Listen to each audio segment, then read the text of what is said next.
Bonjour à tous, Bonjour à tous. Bonjour, salut Hugo, ça va, tu vas bien? ça va et toi? Ça va, ça va.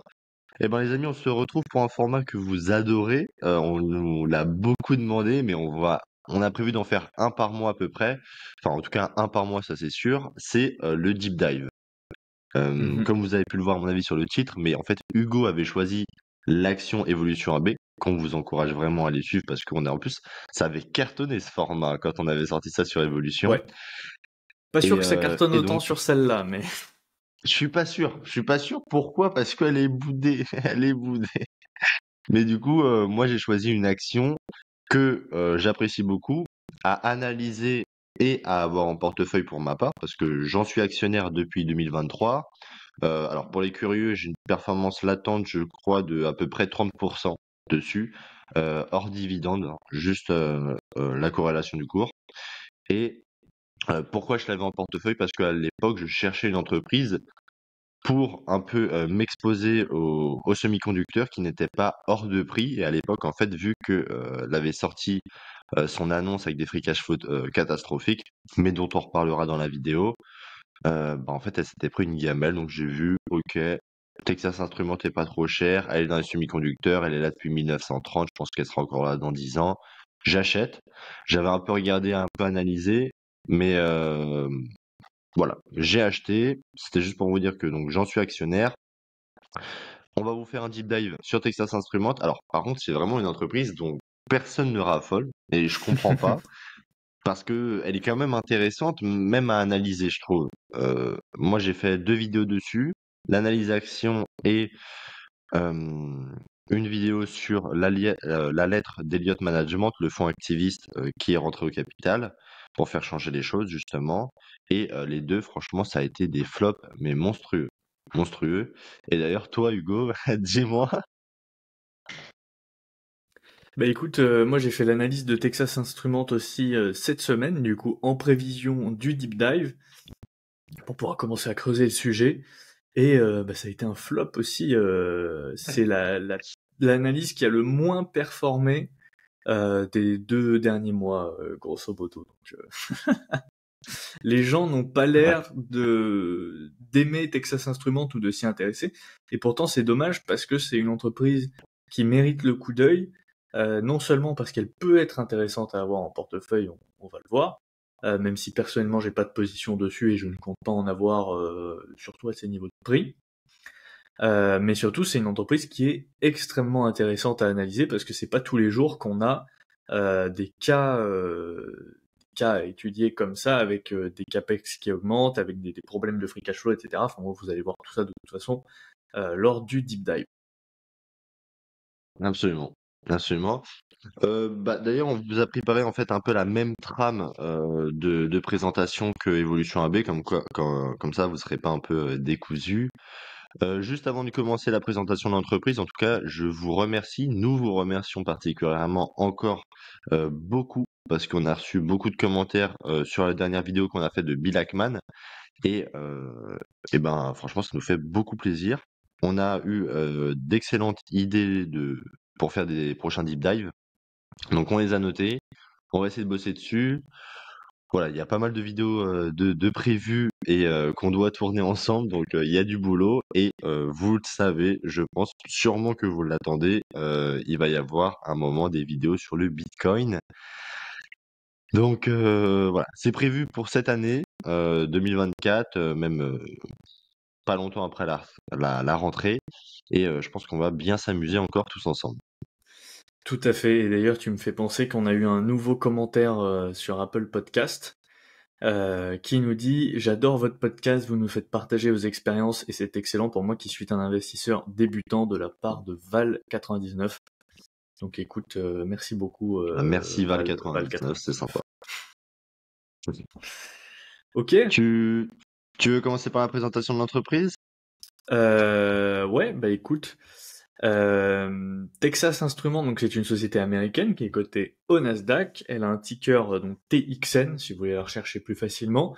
Elle a une capitalisation de 184 milliards de dollars, donc c'est quand même une grosse société, une entreprise assez conséquente dans le secteur tech et notamment donc des semi-conducteurs. Et elle a aussi la particularité de verser un beau dividende de 2,48%.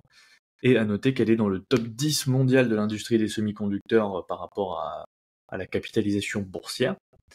Et elle fait partie, donc on vous mettra à l'écran une image de l'écosystème des semi-conducteurs, mais elle fait partie de ce qu'on appelle les IDM, les Integrated Device Manufacturers.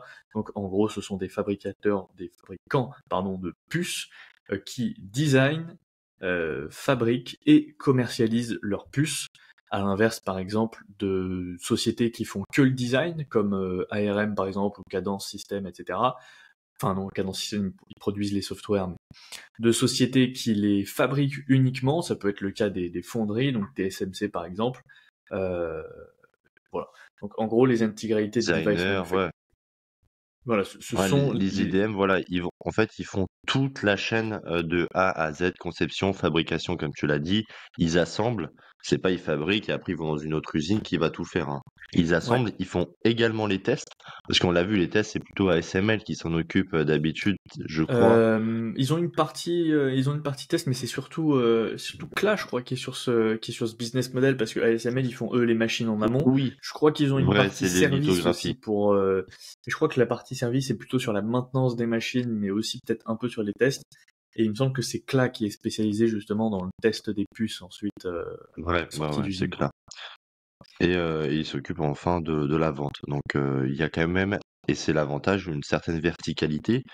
Et ils peuvent prévoir, je pense, un peu mieux que les autres, mais ça on le verra juste après, bah, un peu le futur dans le marché des semi-conducteurs, vu qu'ils s'occupent de toute la chaîne d'approvisionnement, ils savent bah, quand il va y avoir une hausse de la demande ou une baisse, je pense, à contrario. Mhm. Voilà, voilà.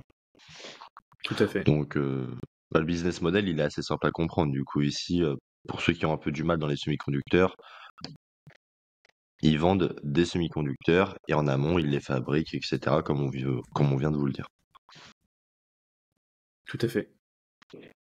Vous connaissez la musique, on va un peu se pencher sur l'histoire de l'entreprise, donc on va faire quand même un condensé pour pas que ça dure trop longtemps, parce que elle date depuis 1930. Donc on va pas expliquer 94 ans de carrière, hein, mais Texas Instruments est née à Dallas en 1930. Elle a été fondée par deux ingénieurs, un maire donc de Dallas et un géophysicien, donc un panel assez large, on l'a vu. En 1958, TI va révolutionner l'électronique en inventant le circuit intégré. Le circuit intégré, les Mhm. amis, on le voit absolument partout. Vous prenez un tournevis, vous désassemblez n'importe quelle électronique chez vous, il y aura un circuit intégré dedans, et c'est TI qui l'a créé. En 1967, Texas Instruments développe la première calculatrice électronique portable. Bon, je pense que si vous avez été au collège, à mon avis, vous avez eu la Texas Instruments, celle qu'on a Ouais. coloriée entre les touches, à Otipex, etc. J'avais eu une Casio au collège et une TI au lycée. Moi, elle m'a fait tout, collège, lycée, j'avais la TI à chaque fois. Ah, c'était un truc de fou avec les fonctions et tout. Bref. Tu pouvais mettre Euh, tu sais, tu pouvais tricher et écrire toutes tes formules dedans. T'avais des jeux aussi ouais, dessus, je ouais. crois. Moi aussi, je faisais ça parce que j'arrivais pas à retenir le Pythagore, etc. J'étais vraiment une daube en maths, c'est impressionnant.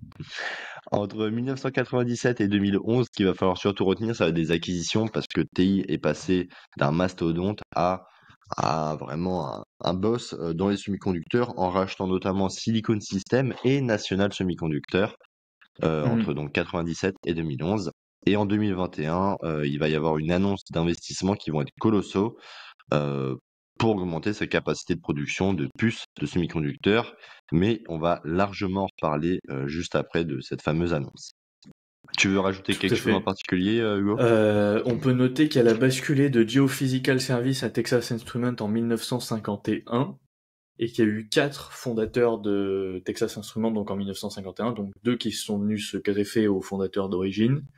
Et elle était à la base donc spécialisée notamment dans l'industrie de la défense et antisismique. Antisismique, ça veut dire ils ont par exemple fait des systèmes pour détecter, pour le gouvernement américain, enfin pour l'armée américaine, pour détecter les essais nucléaires russes.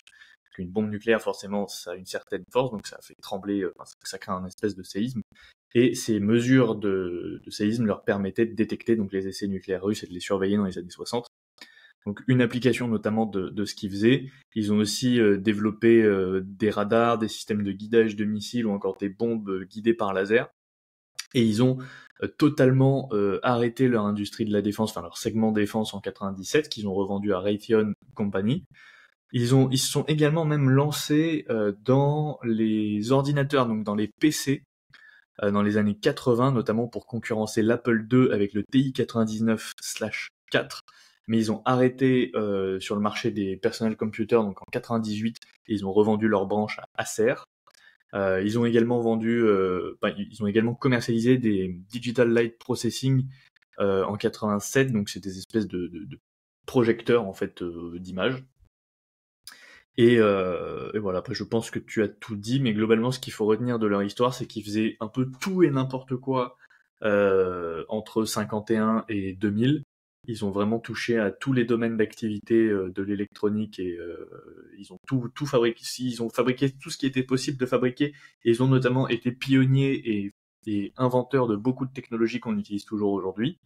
Et dans les années 90-2000, notamment sous l'influence de Richard Templeton, dont on va reparler de lui plus tard, ils ont vendu toutes leurs branches qui n'étaient pas liées à leur cœur de métier principal, à savoir la fabrication de puces analogiques et de circuits intégrés. On va revenir sur ce que c'est également juste après.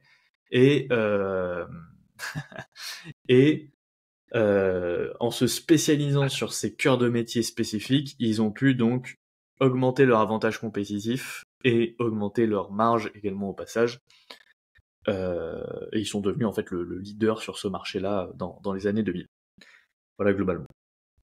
Donc ensuite, au niveau du business model de Texas Instruments, déjà, donc comme on l'a dit, elle a un passé marqué par l'innovation et la diversité des produits, donc qui ont été plus ou moins réussis dans son histoire. Aujourd'hui, elle a plus de 80 000 produits au catalogue, donc c'est quand même très très diversifié. Et elle dessert plus de 100 000 clients différents dans le monde entier, donc un large panel de clients. Et elle s'est recentrée sur son cœur de métier, donc les puces analogiques. Qu'est-ce qu'une puce analogique? Ça va être une puce qui va être dédiée à mesurer des signaux analogiques, donc des signaux du monde réel. Et là, on a deux catégories dans les puces analogiques. On a les puces analogiques de signal, donc tout ce qui va être par exemple son, humidité, lumière, température. Donc si on prend par exemple l'exemple de donc si on prend par exemple l'exemple d'une voiture, si vous avez les essuie-glaces qui se déclenchent automatiquement quand il pleut, vous avez une puce potentiellement de Texas Instruments dedans qui détecte quand il y a de la pluie ou pas via des capteurs d'humidité. Pareil, si vous avez vos phares sur votre voiture qui s'éteignent automatiquement quand il y a des phares en face, c'est des capteurs de lumière potentiellement aussi créés par Texas Instruments. Si vous avez un petit thermomètre chez vous qui détecte aussi l'humidité de la pièce, potentiellement il y a aussi un capteur d'humidité dedans. Une puce donc développée par Texas Instruments. Donc ça c'est la première catégorie des puces analogiques, les puces de signal. Et vous avez ensuite les puces dites power qui sont utilisées pour gérer donc les courants électriques et pour détecter les courants électriques, donc tout ce qui va être switch et gestion de batterie, d'alimentation, etc. Et donc on retrouve trois segments principaux dans les produits de Texas Instruments. Le segment analogue, comme on l'a dit, donc avec les puces de signal et les puces de power, donc de puissance, qui permettent donc de traiter les signaux analogiques et les signaux de puissance électrique. Et on a ensuite le segment embedded, qui est moins important, qui représente, je crois, de mémoire 19% du chiffre d'affaires, qui est donc tous les systèmes électroniques embarqués et intégrés dans des appareils, pour accomplir des tâches spécifiques, notamment dans les voitures, les appareils électroménagers ou les équipements industriels. Donc là, ce sont les circuits intégrés. Et vous avez Juste autre... Ouais. si c'est un peu trop complexe pour vous, dites-vous que le traitement embarqué, en fait, ce sont les cerveaux, les cerveaux numériques. C'est vraiment voilà, le cerveau de votre pièce électronique. Voilà, embedding purchasing égale cerveau numérique, pour que ce soit un peu plus simple. Et juste pour te répondre, donc oui, c'est bien 19% du chiffre d'affaires en 2023 à 3,37 milliards de dollars de générés. Et l'analogue, l'activité analogue, c'est 13 milliards et ça représente 74% du chiffre d'affaires. Donc c'est vraiment quasiment, enfin Texas Instruments, son premier secteur est quand même assez fortement représenté avec 74% du chiffre d'affaires. Carrément. Je te laisse continuer. Et les circuits intégrés, comme tu dis, donc les espèces de cerveaux dans les appareils électroniques, c'est un peu comme des mini cartes mères en fait. In fine, la carte mère, ça va être un peu le cerveau de votre ordinateur qui va coordonner toutes les pièces. Ben, le circuit intégré, c'est un peu ce qui va faire aussi, ça va être le cerveau beaucoup plus petit de votre appareil électronique qui va gérer son fonctionnement global. Et ensuite, donc il y a le segment autre, et là on retrouve les produits un peu plus les produits finis, hein, comme les calculatrices de Texas Instruments qui sont toujours disponibles sur le marché, et les DLP, donc les Digital Light Processing, donc comme on a dit, ça va être tout ce qui va être dédié aux projecteurs d'images, etc. Est-ce que tu veux, mais ah oui, le segment autre représente très peu du chiffre d'affaires, hein. Tu peux nous dire, mais je crois que c'est 4%, quelque chose comme ça. 7%, ça représente 7%, à ah peu quand près un même. milliard, un peu plus d'un milliard du D'accord, chiffre d'affaires. Enfin, ouais, pour moi, c'est pas énorme hein, comparé à embedding, purchasing tout ou à fait, analogue. C'est rien. carrément. Mais Et ouais, donc vraiment, ils se voilà. sont recentrés sur leur cœur de métier, les puces analogiques et les circuits intégrés. Et c'est la majorité de leur business aujourd'hui, et ils sont leaders sur le marché à ce niveau-là. Est-ce que tu veux nous Mm. parler du coup des marchés finaux que dessert Oui, Texas Instruments? absolument. Donc forcément, bah, Texas Instruments revend ses produits finis à des marchés, à des clients, et il va y avoir 6 principaux clients. Je vais vous les dire tout de suite. Le premier client, ça va être l'industriel. Ça va représenter 40% du chiffre d'affaires. Donc là, on va retrouver les secteurs de l'automatisation de contrôle des usines, donc avec les robots, etc., qui remplacent l'homme, de l'infrastructure de réseau électrique, du médical, de l'aérospatial et de la défense. Voilà, ils ont arrêté cette branche-là, mais ils continuent quand même de leur servir des puces et des semi-conducteurs, et la distribution d'énergie, par exemple. En deuxième position, on va retrouver l'automobile. Donc c'est vraiment, voilà, les deux premiers segments, c'est l'industriel et l'automobile. L'automobile quand même avec 34% du chiffre d'affaires. Les semi-conducteurs, bah là, ils vont être utilisés pour les systèmes hybrides, électriques, pour enfin, les systèmes de propulsion, les systèmes d'avancée d'aide à la conduite, par exemple. Je peux pas vous dire si Tesla les utilise, mais vous savez, la Tesla qui pilote toute seule, bon, bah, elle utilise ce genre de puce.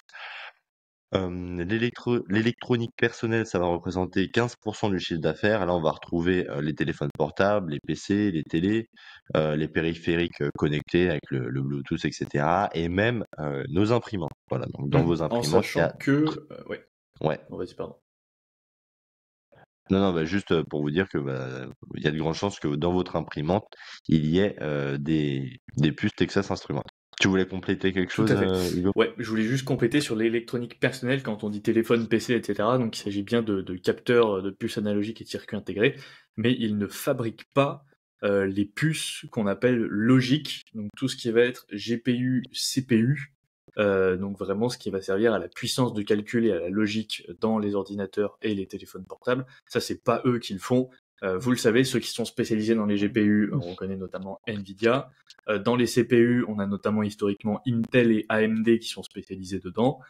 Plus récemment, on a Apple également qui s'est mis à fabriquer. Alors, c'est pas vraiment des CPU parce que c'est des puces qui regroupent CPU, GPU, LPU également. Enfin, ça regroupe tous les types de puces plus la RAM euh, dans les puces A et les puces M pour les Mac. Et on a ensuite tout ce qui va être puces de mémoire avec ce qu'on appelle RAM, enfin DRAM ou NAND, donc Non-Volatile Memory. Alors je pourrais pas rentrer dans le détail entre les deux et vous dire quelle est la différence, mais voilà, vous avez les puces mémoire, les puces logiques, et ça, Texas Instruments ne le fabrique pas. Ce sont d'autres composants. Voilà, juste une petite parenthèse. Non, mais merci d'avoir précisé. Euh, Ouais, du coup, ils vont servir aussi avec 5% du chiffre d'affaires. Donc, les équipements de communication, ça a des infrastructures sans fil, des réseaux câblés, par exemple. À 4% du chiffre d'affaires, on va retrouver des systèmes d'entreprise. Donc, ça va être les fameux centres de données et l'informatique d'entreprise. Mais voilà, ça représente 4% du chiffre d'affaires. Pensez pas que Texas Instruments, c'est à la toute dernière entreprise cloud, stockage de données et tout, hein, pas du tout, hein.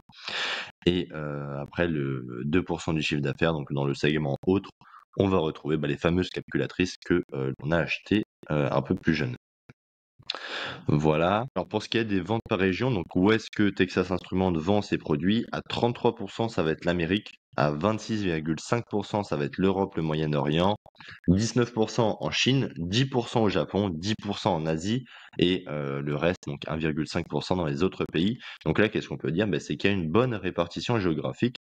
Pour une fois, c'est une entreprise des semi-conducteurs, certes, mais qui n'est pas à 80%, comment dire, absorbé par Hong Kong, la Chine, etc. Tu vois, c'est vraiment ultra bien réparti avec pas plus d'un quart de son chiffre d'affaires qui est dans un pays en particulier. Tout à fait. Tout à fait, et on peut conclure la partie business model en parlant de la technologie 300 mm qui a été développée par Texas Instruments.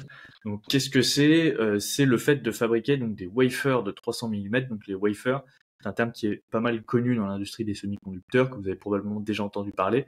Ce sont des fines tranches de silicium qui sont utilisées comme base donc pour graver ensuite les puces, qui sont ensuite découpées sur cette tranche. Voilà, donc c'est des espèces de gros disques. On vous mettra sûrement une image à l'écran sur lesquelles on grave les puces. Et un wafer de 300 mm par rapport au plus petit wafer de 200 mm permet de produire un plus grand nombre de puces par wafer.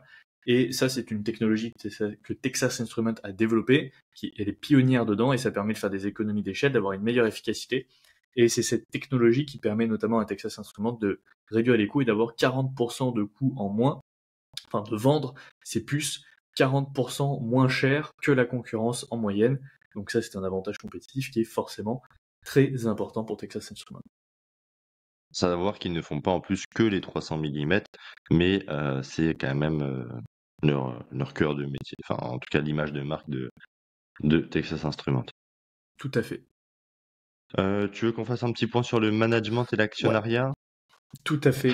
Tu veux commencer? Bon, je vais en parler vite fait. Donc déjà, il y a pas de skin in the game, hein, le skin in the game que Hugo et moi nous aimons tant. Là, il y en a pas. Voilà. Il y a Aviv Ilan en tant que PDG, il est en poste depuis 2023, ce qui est assez récent. Il est au board, il a commencé en 2021. Mais après, il reste quand même senior dans l'entreprise, hein, parce qu'il bosse depuis plus de 20 ans chez Texas Instruments. Pour les infos, j'avais trouvé ça sur LinkedIn et puis même sur leur site, il y a bien marqué. Ouais.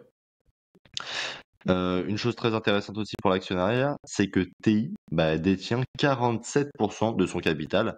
Donc forcément, quand on détient 47%, ce qui est déjà une première, je pense, dans l'industrie du semi-conducteur, mais du coup, elle va être un peu moins pieds et mains liés à ses actionnaires que d'autres entreprises comme, je sais pas, Broadcom ou Mm. AMD, par exemple.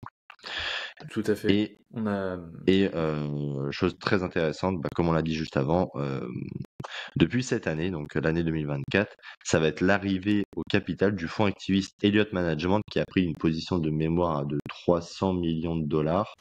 Je crois qu'ils étaient Donc, déjà au capital avant, non? apparemment, Ils, ils ont ils ont fait annoncé. leur lettre en 2024, mais je crois que ça fait longtemps qu'ils sont actionnaires de la société, il me semble. Je crois pas, je crois que c'est depuis 2024 justement tu veux qu'on aille regarder vite fait? Euh, C'est vrai que j'ai pas l'info dans. Je crois que dans la lettre. Alors, ils ont été. Elliott Management a été fondé en 1977, mais je crois qu'ils ne disent pas depuis quand ils sont actionnaires dans la lettre. Ouais, apparemment, c'est depuis 2024, hein, D'accord. ils ont envoyé 300 millions d'actions pour un peu Ok. pour faire bouger les choses. Il me semblait qu'ils étaient déjà Donc, actionnaires avant, mais ouais, ouais, non, apparemment. Oh, peut-être, hein, mais en tout cas, là, peut-être. ils ont annoncé vraiment les 300 millions de dollars Ouais. d'investis chez Texas. Pour l'objectif, tout simplement, ça va être de secouer le board, donc l'équipe dirigeante, qui s'écarte, et ça, on va le voir juste après, de sa stratégie long terme, celle Hmm, que Rick Templeton avait un peu fixée. tout à fait. Et juste pour compléter, donc sur le CEO actuel, Aviv Ilan, donc il a rejoint la société en 1999 et il l'a rejoint au travers de l'acquisition d'une start-up que Texas Instruments a rachetée, qui s'appelle Butterfly et qui est une start-up israélienne. Et donc depuis, en fait, il a été racheté en même temps que la start-up par Texas Instruments et il a occupé plusieurs postes chez Texas Instruments comme COO, donc Chief Operating Officer, avant de devenir donc CEO en 2023, donc il était COO, pendant que Richard Templeton était CEO, comme on va le voir juste après. Si tu veux continuer sur le management. Ok. Moi, j'ai tout dit sur le management, hein. Ok. Effectivement, donc ensuite on a Ahmad Bahaï qui est CTO, donc Chief Technical Officer. Il a rejoint la compagnie suite à l'acquisition de National Semiconductor en 2012. Et avant National Semiconductor, il travaillait chez Kilby Labs. Et à noter qu'il est aussi professeur au MIT en ingénierie électrique et électronique. C'est quand même quelqu'un qui, a priori, s'y connaît en Il a électronique. quelques notions, ouais. Voilà. On a ensuite Raphaël Lizardi au poste de CFO, donc Chief Financial Officer depuis quelques années, en sachant qu'il a rejoint la société en 2001, mais il a occupé d'autres postes avant. Et très important, on peut aussi parler de Richard Templeton, qui est un personnage clé dans l'histoire de Texas Instruments, puisqu'il était l'ancien CEO de 2004 à 2023, donc pendant très longtemps, pendant presque 20 ans. Il a rejoint le board en 2008 et il est toujours au board, même s'il n'est plus CEO. Et avant ça, il était COO, donc Chief Operating Officer de 2000 à 2004, et il avait rejoint la société en 1980. Donc vraiment, Richard Templeton, c'est un vieux de la vieille chez Texas Instruments, il est toujours au board, et c'est lui qui a complètement transformé la compagnie, comme on l'a dit, puisque c'est lui qui l'a recentré autour de ses business principaux, autour des puces analogiques et des circuits intégrés, et qui a revendu toutes les autres branches qui servaient entre guillemets à rien euh, dans le business model de Texas Instruments. Il a également fait beaucoup d'investissements en R&D et c'est lui qui a mené à bien le rachat de National Semiconductor en 2012. Et il est également connu pour son extrême focus sur les free cash flow par action, qui est sa métrique préférée et qui est selon lui la meilleure mesure de la performance d'une entreprise. Et il est également au board de la Semiconductor Industry Association. Donc c'est vraiment quelqu'un qui est très influent dans l'écosystème des semi-conducteurs et qui a développé Texas Instruments là où elle est aujourd'hui. Et sous la direction de Richard Templeton, on a eu des free cash flow par action et des dividendes aussi de la part de Texas Instruments qui ont été monstrueux. On va revenir dessus un peu plus tard. Mais ça a été un champion de valeur retournée auprès des actionnaires par plusieurs leviers, donc les free cash flow, les dividendes et les rachats d'actions. Ouais, je crois que depuis qu'il a été au board, à mon avis, ça doit être un five bagger ou pas ten baggers, mais je pense au moins five baggers sur Texas Instruments, hein. C'est vraiment impressionnant. Et d'ailleurs, pour ceux à qui ça intéresse, si vous allez sur les relations investor, donc sur Internet, la première phrase que vous voyez, c'est vraiment la citation de Rick Templeton. Comme tu l'as dit, Hugo, voilà, c'est l'objectif. Enfin, voilà, la meilleure mesure pour juger de la performance d'une entreprise au fil du temps, ça va être la croissance du flux de trésorerie disponible, donc des free cash flow. Et nous pensons que c'est ce qui génère de la valeur à long terme pour nos propriétaires. Dès que vous allez sur leur site, c'est la grande phrase qui est indiquée ici. Et justement, c'est un peu rigolo de voir ça, alors que en ce moment, c'est pas le cas, quoi, tout simplement. Donc, il n'y a pas besoin de Tout à fait, tortiller pour voir que ils sont un peu échappés de leur vision long terme. Bref, on va en reparler de toute façon, c'est carrément. pendant un long moment. Est-ce que On tu veux nous présente un parler du marché? Ouais, on va présenter un peu les marchés. Donc, est-ce qu'il y a une croissance, les parts de marché et le secteur? Donc déjà, pour le marché des semi-conducteurs analogues, il y a un CAGR prévisionnel, donc un taux de rendement annuel moyen composé de 7,2% par Mhm. an jusqu'en 2029, donc ce qui nous reste encore à peu près 5 ans pour encore de la croissance, donc ce qui est plutôt pas mal, hein, on n'est pas dans l'automobile. Il y a quand même une croissance à venir qui peut être intéressante. Pour ce qui est des parts de marché, Texas Instruments en 2023, dans les semi-conducteurs, c'est très très important. Rien que pour vous dire, le secteur analogue, hein, comme on l'a dit juste en haut, c'est 74% de son chiffre d'affaires. Et bien le secteur analogue en 2023, ça représentait dans le monde 81 milliards de dollars et TI à 16% de parts de marché, ce qui est vraiment colossal, hein. Pour le secteur embedding purchasing, donc le deuxième segment le plus important pour Texas Instruments, ça représentait dans le monde entier 31 milliards de dollars et TI à 11% de part de marché. Là aussi, c'est vraiment important. Alors, juste pour ce qui est des parts de marché, c'est vrai. Est-ce que tu veux le dire vite fait? Ouais. Effectivement, donc moi j'ai trouvé plusieurs sources sur les parts de marché. Je pense que tu as trouvé les mêmes que moi. On a Oui. WSTS qui nous dit qu'en 2022, Texas Instruments avait 20% des parts de marché du segment analogue. Et on a une deuxième source selon Cavin Investment qui nous dit qu'en 2023, Texas Instruments avait 16,1% des parts de marché. Et toujours selon Cavin Investment, les parts de marché sont en baisse, puisque au plus haut, elles étaient à 19,6%, donc quasiment 20% en 2020, et elles étaient de 18,4% en 2015. Donc depuis 2015, Texas Instruments a perdu 2,3% de parts de marché, ce qui est quand même conséquent, surtout sur des marchés aussi énormes que le marché des puces analogues, donc comme tu as dit, 81 milliards de dollars. Et également, dans les puces analogues, vous vous rappelez, donc on a les signal chip, donc les puces de signal, et les puces power, donc qui mesurent la puissance électrique et qui servent à gérer la puissance électrique.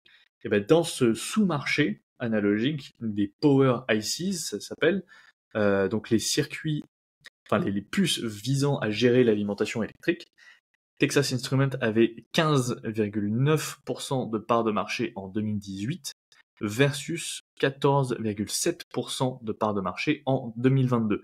Et il est important de noter qu'elle a notamment dans ces deux segments perdu des parts de marché face à son concurrent américain direct qui est Analog Device. On va revenir dessus juste après. Voilà, donc c'est important de noter qu'elle reste aujourd'hui leader sur son marché, mais qu'elle perd des parts de marché depuis 10 ans et qu'elle se fait rattraper par des euh, concurrents dont on va parler. Est-ce que tu avais quelque chose à rajouter sur le marché? Oui, en part de marché, donc il y a moins 2 points, entre 2015 et 2023, ce qui est quand même, assez important. Ça, on peut pas en tout cas, c'est pas une bonne nouvelle, ça, c'est sûr. Mais d'un côté, il y a moins 2 points de part de marché, mais d'un côté, en gros, Texas Instruments a perdu des clients, mais a augmenté son pricing power. Donc, ça putain, j'ai même oublié le mot en français, carrément à force de le dire en anglais. Le Son pricing pouvoir de power? fixation de prix. Ouais. Ouais, son pouvoir de fixation de prix, avec une marge nette qui est passée de 22% à 37%. Et voilà, j'ai pas de jaloux, hein, j'ai pris la même période. Donc, elle a perdu 2 points d'un côté en client, mais elle a pris 15 points de marge en plus entre 2015 et 2023. Et Mhm. pour la même période, donc forcément, en 2023, j'ai compté la belle baisse qu'il y a eu l'année dernière. Sinon, on était à plus de 40% de marge nette. C'est vraiment colossal, hein. Donc, pour moi, Texas Instruments, c'est vraiment une entreprise de qualité qui a des marges très bonnes, qui les améliore d'année en année. Et là, pour le coup, que demander de plus? Parce que souvent, souvent, on parle d'analyse d'action d'entreprises de qualité avec des marges élevées, des marges qui sont là depuis très longtemps, mais elles évoluent pas forcément. Donc là, c'est vraiment le truc elle améliore, elle perd des parts de marché, mais de 2 points, quoi. C'est pas non plus dramatique. Mais par contre, d'un côté, alors oui, c'est pas une bonne nouvelle, c'est sûr, mais d'un côté, tu vois, les clients qu'elle a, elle peut augmenter vraiment le prix de ses produits à vitesse grand V. Donc ça, c'est quand même une bonne nouvelle pour moi. Et faut pas oublier que Texas Instruments, bah, elle évolue dans le secteur des semi-conducteurs, certes, mais pas du tout dans l'IA et tutti quanti. C'est un secteur moins stylé, moins tendance et même beaucoup moins dans la hype du moment. D'ailleurs, on le voit très bien. euh, et c'est marrant parce que du coup, je regarde quand même souvent les cours de Texas Instruments pour voir la corrélation avec Nvidia. Tu vois, Nvidia, quand elle a lancé ses résultats cette semaine, elle a perdu, je crois, à l'arrivée 5%. 5% à l'entrée du marché. Après, ils ont pas les mêmes résultats, Nvidia et TI, hein. On va le revoir juste après, mais la croissance du chiffre d'affaires de TI, c'est pas la croissance d'Nvidia, hein. Bien sûr, mais Nvidia, elle est pas là depuis 1930. Non. Et puis Nvidia, il y a 3 ans, c'était Peugeot. Non, mais tu vois, genre, c'était. Non, mais genre, on la connaissait même pas, Nvidia, tu vois, il y a 3 ans. Et donc voilà, c'est pour ça, Alors, Nvidia, c'est une entreprise de croissance par excellence. Euh, on va voir ça après, mais Texas Instruments, c'est l'entreprise quality, senior, tranquille, ultra mature. Faut pas s'attendre à une croissance comme Nvidia. Et qu'est-ce que je voulais rajouter d'autre? Donc, euh, et oui, et pourquoi Texas Instruments bah, peut avoir un peu de mal des fois? Déjà, on le sait, Texas Instruments a évolué dans un secteur qui est cyclique. Les semi-conducteurs, c'est très Hmm, cyclique.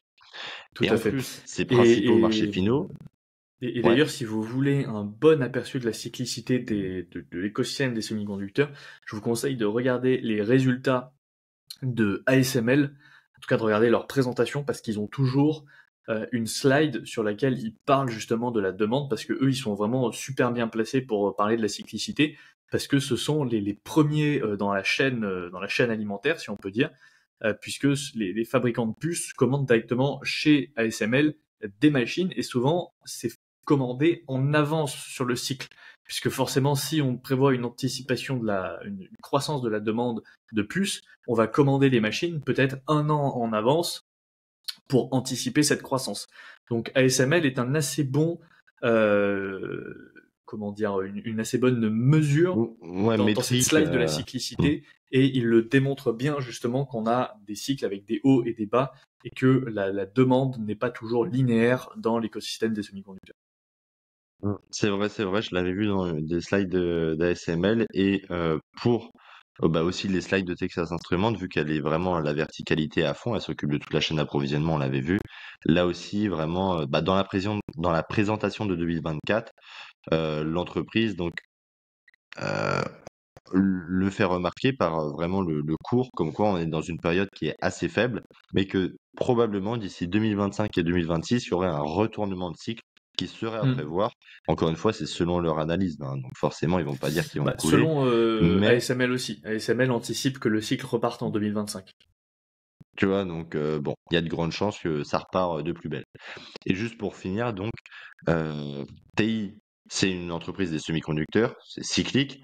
Et en plus, ces deux premiers marchés finaux, ça va être l'industrie et l'automobile. Et là, on le sait, l'industrie et l'automobile, il n'y a pas plus cyclique que ça après l'aéronautique et les banques. Donc, C'est clair. c'est pour ça que le chiffre d'affaires de Texas Instruments fait pas grand-chose. Mais ça, on va le voir juste après dans l'analyse quantitative de l'action. Donc voilà, tout ça pour dire qu'Analyse perd 2 points de part de marché, mais elle gagne quand même 15 points sur la même période en marge. Ce qui est quand même, enfin moi je préfère que les marges augmentent et qu'elles baissent en perte de marché. Ah, tu vois, à Tout choisir. à fait. Mais justement, si elle perd des parts de marché, c'est donc au profit de ses concurrents. Et des concurrents, elle en a beaucoup. C'est un marché qui est très fragmenté et qui est très compétitif. Le premier concurrent, donc on en a parlé un peu, c'est Analog Device, qui est une société américaine qui a été fondée en 1965 à Cambridge, qui a une capitalisation de 115 milliards de dollars, donc qui est vraiment le deuxième derrière Texas Instruments sur le marché des puces analogiques. Et ils ont environ,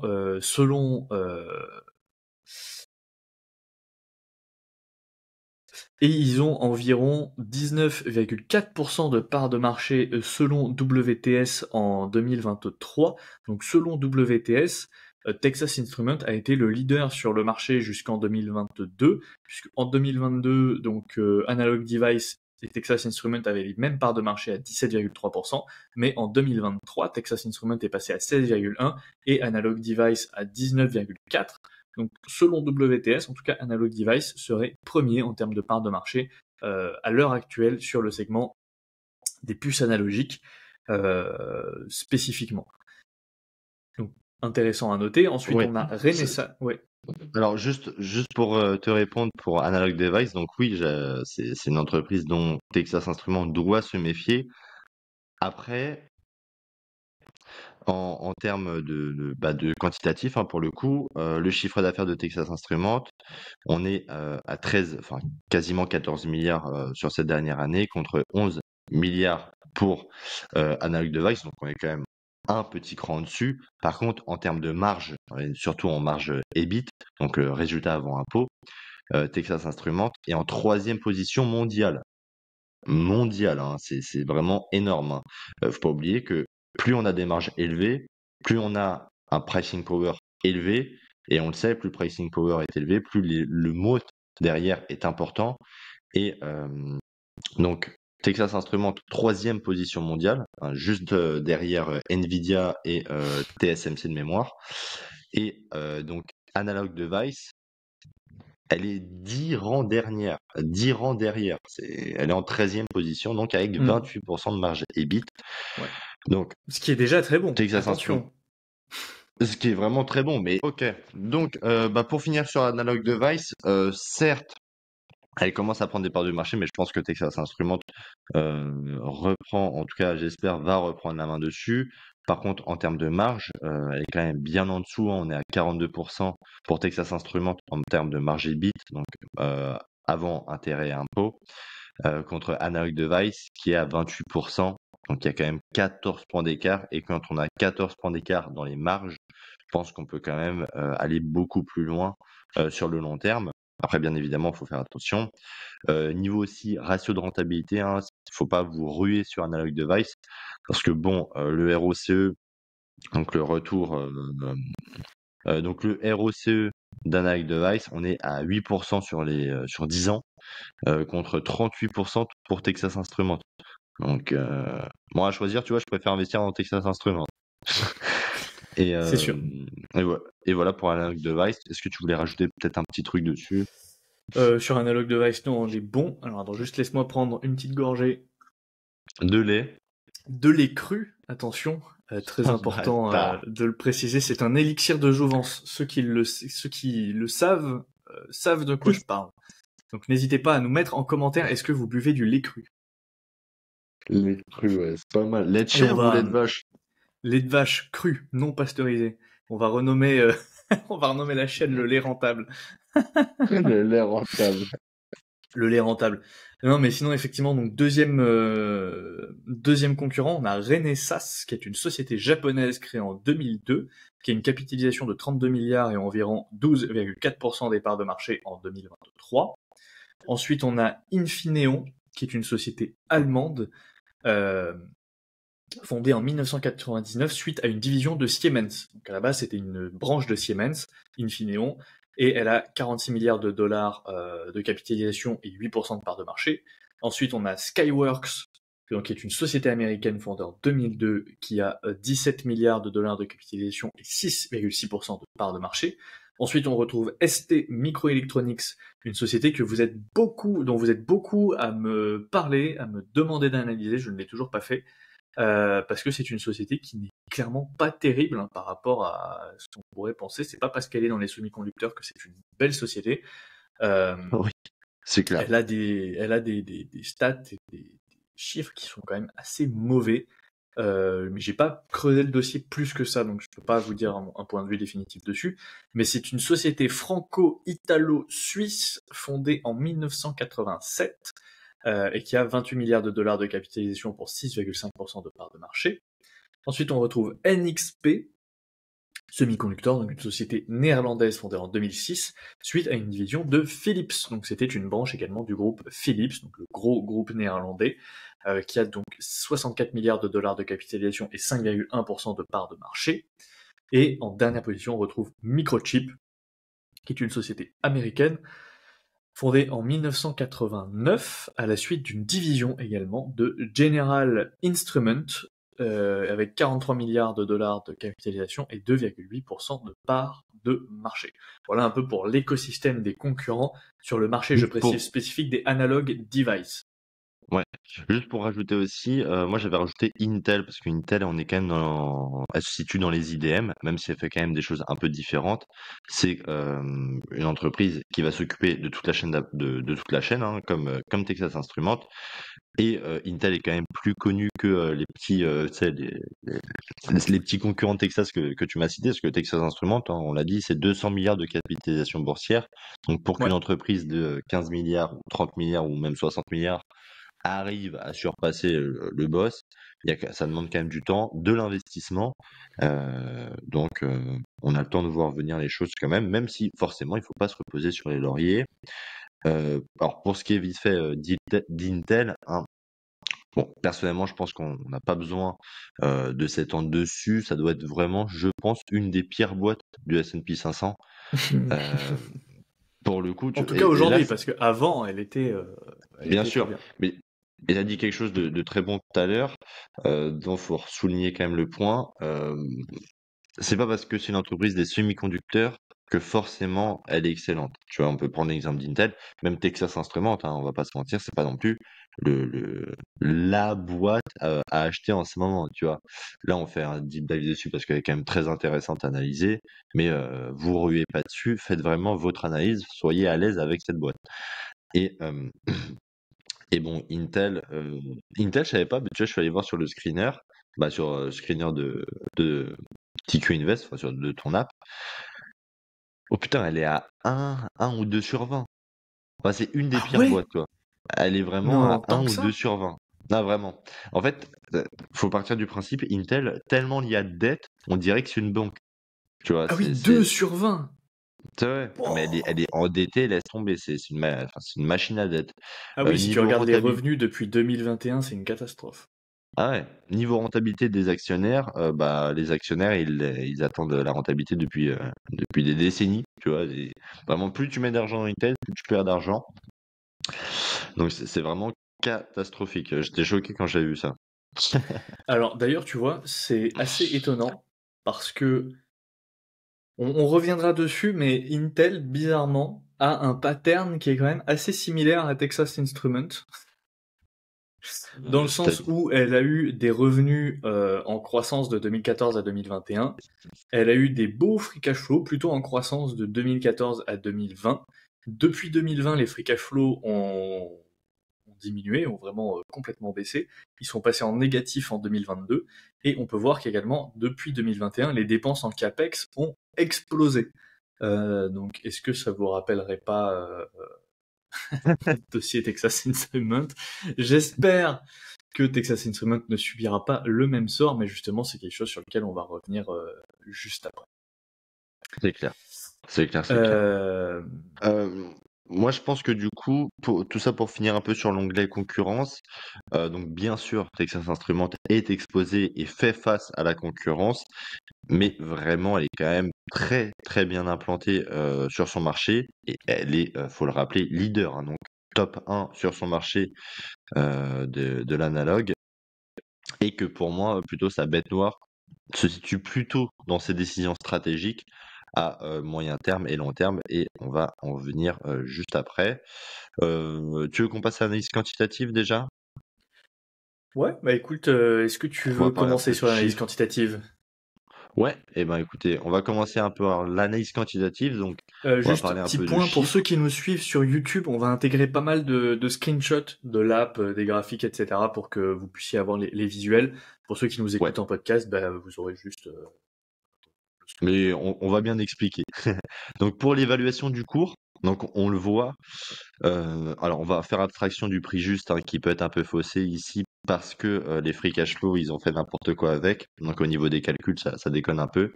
Mais pour ce qui est de l'évaluation du cours, moi j'ai pris le cours sur 10 ans en total return. Bah du coup comme ça on a le même graphe, si tu veux, Hugo.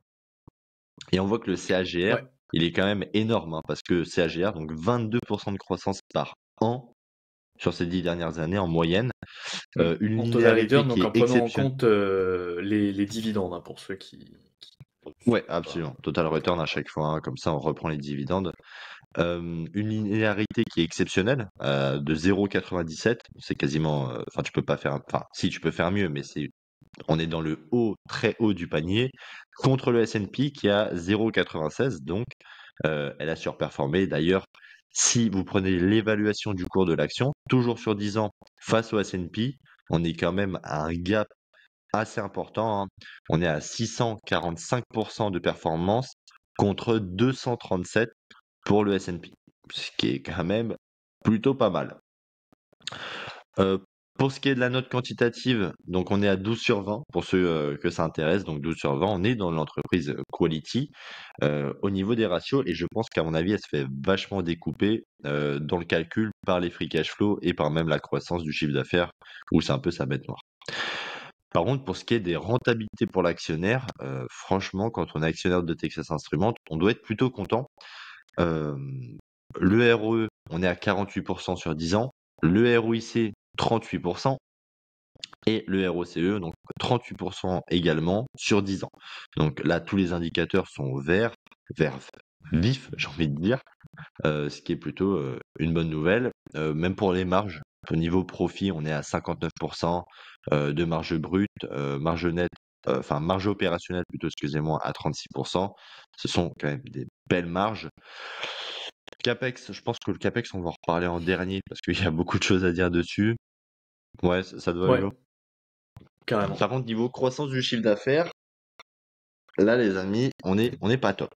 Sur 10 ans, on est à 6,4% de croissance, ce qui est vraiment pas énorme.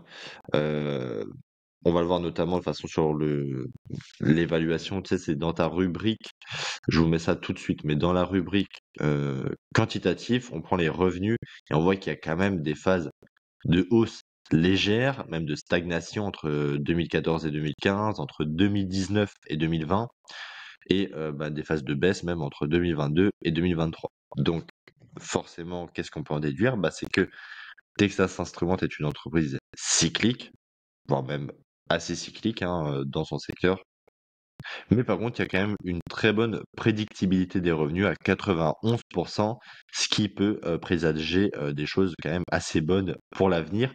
Est-ce que... Ah oui, juste pour les dividendes, bon pour les dividendes, au lieu, les amis, d'acheter du Total, au lieu d'acheter des entreprises versant des gros dividendes, style BNP, etc., pourquoi pas se diriger plutôt vers des entreprises de qualité, comme Texas Instruments, qui versent des dividendes depuis plus de 21 ans, sans interruption, avec une augmentation de 18% sur 10 ans, ce qui est quand même assez important dans un secteur qui est, faut le dire, d'habitude, verse pas beaucoup de dividendes, voire pas du tout de dividendes. Donc, ça peut être intéressant. Ça a toujours été la philosophie de Texas Instruments. Hein. C'est pas un phénomène de mode depuis 10 ans. C'est vraiment l'essence même de Texas Instruments. Ils génèrent du cash et le cash, ils vont le redistribuer une partie en rachat d'actions parce qu'on voit que le rachat d'actions est quand même ultra important chez Texas Instruments. C'est vraiment le pure player. Au niveau des dividendes, comme quoi ils redonnent à leurs actionnaires et ensuite en capex, bon, là on est d'accord sur les 2 dernières années, c'est pas trop le cas, mais mais c'est quand même un pure player en tout cas, ils créent de la richesse, c'est vraiment, ça se voit, c'est dans leur ADN, ils créent de la richesse pour leurs actionnaires. Tu veux un peu parler pour le quantitatif, Hugo? Ouais, Enfin, j'ai pas effectivement, tout moi fini, mais je t'en ai je vais laissé un résumer peu. ce que tu as dit en termes de points positifs. Pour moi, pour Texas Instruments, on a les retours sur capitaux avec un ROIC sur les 10 dernières années qui est à 38,5%, ce qui est quand même très bon. On a des marges qui sont très très bonnes avec une marge opérationnelle de 36%, une marge nette de 33%. On a des dividendes qui sont aussi très bons, avec 21 années d'augmentation consécutive, donc presque un dividende aristocrate. Donc dividende aristocrate, c'est 25 années d'augmentation consécutive du dividende. On a une croissance médiane sur les 10 dernières années de 18,2% pour le dividende, même si sur la dernière année, ça a vraiment baissé. Et en autre point positif, on peut noter l'augmentation des marges dans le temps, même si elles sont en légère baisse en 2023, puisque la marge opérationnelle est passée à peu près de 30% en 2014 à 50% en 2022. Et également, c'est un champion du rachat d'actions, Texas Instruments, puisqu'ils ont diminué de 47% le nombre d'actions en circulation depuis 2005, je crois, 2006, 2004. De... 2004. Ouais, depuis 2004 à 2023, 47% de réduction du Ah oui, nombre donc d'actions. sous le mandat de Rich Templeton, en gros, 2004-2023, donc 47% de diminution des actions en circulation. Donc on voit que c'est vraiment une entreprise qui est focus historiquement sur l'augmentation de ses free cash flows, ce qui n'est plus le cas récemment, sur les rachats d'actions et sur le dividende, donc tout ce qu'on aime en tant qu'investisseur. Mais effectivement, en point négatif, comme tu l'as dit, les capex ont explosé depuis 2021-2022.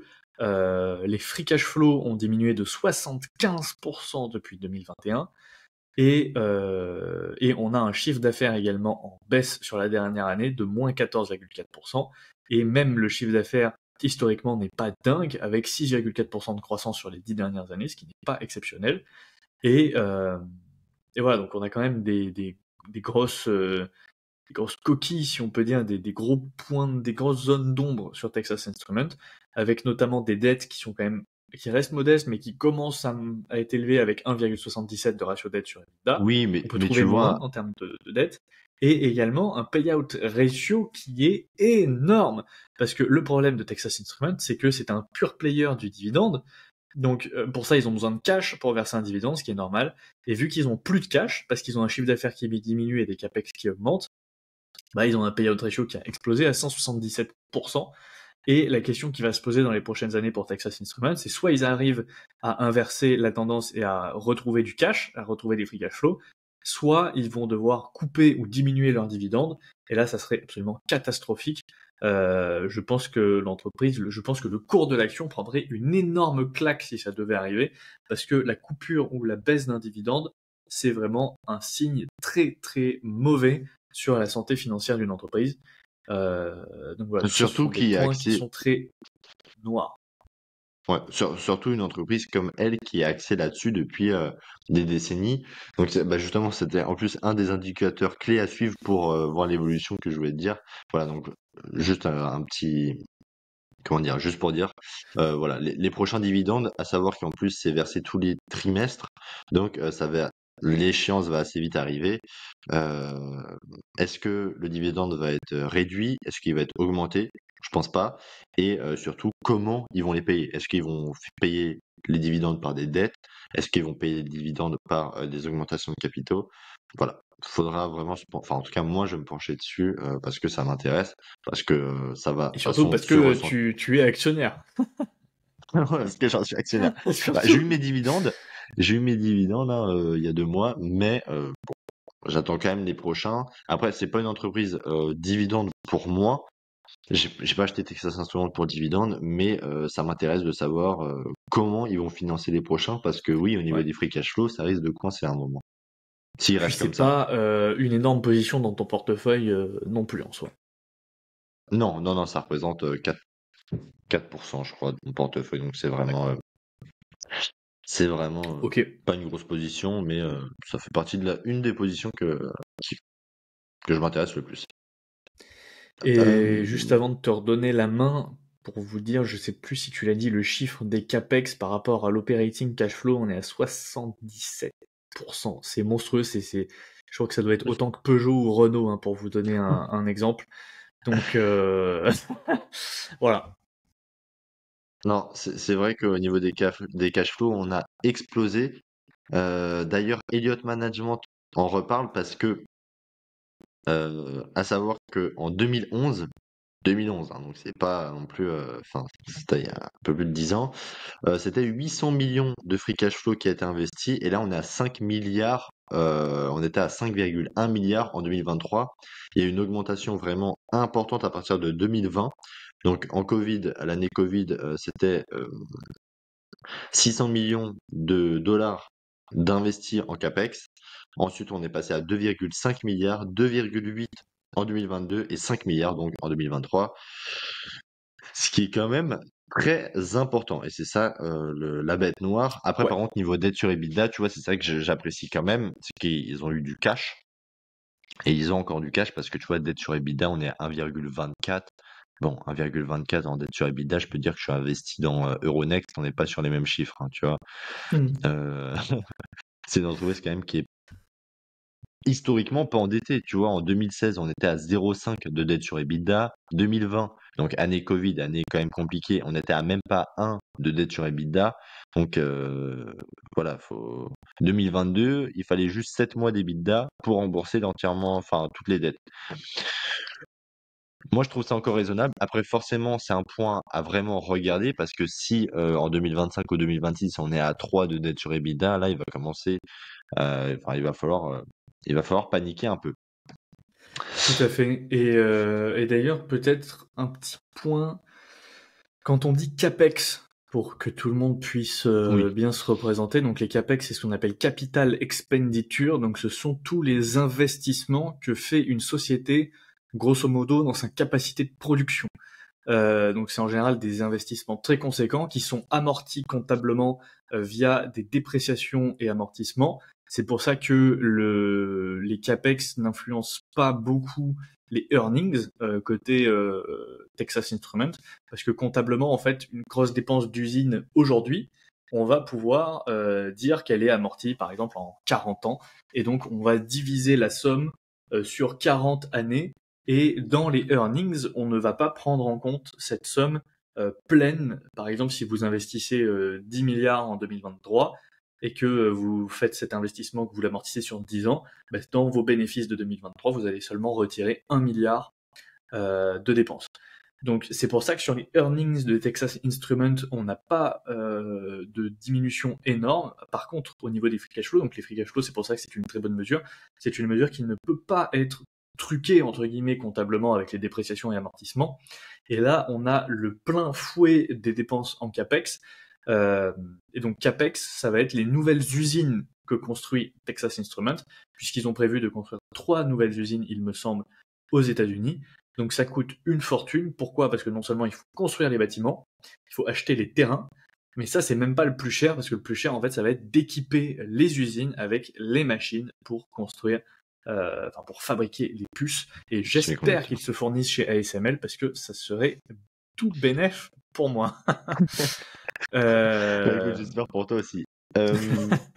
Pour l'analyse quantitative, on a un peu fait le tour, parce que je vois l'heure qui tourne. Oui, mais on a le temps. Les deep dive, on a dit que c'était des formats tranquilles. Donc dans tous les cas, C'est même vrai, si c'est vrai. ce deep dive dure 3 heures, vous serez avec nous pendant 3 heures, c'est pas grave. Au moins, vous connaîtrez l'entreprise par cœur à la fin. Tu veux passer à l'analyse fondamentale ou pas?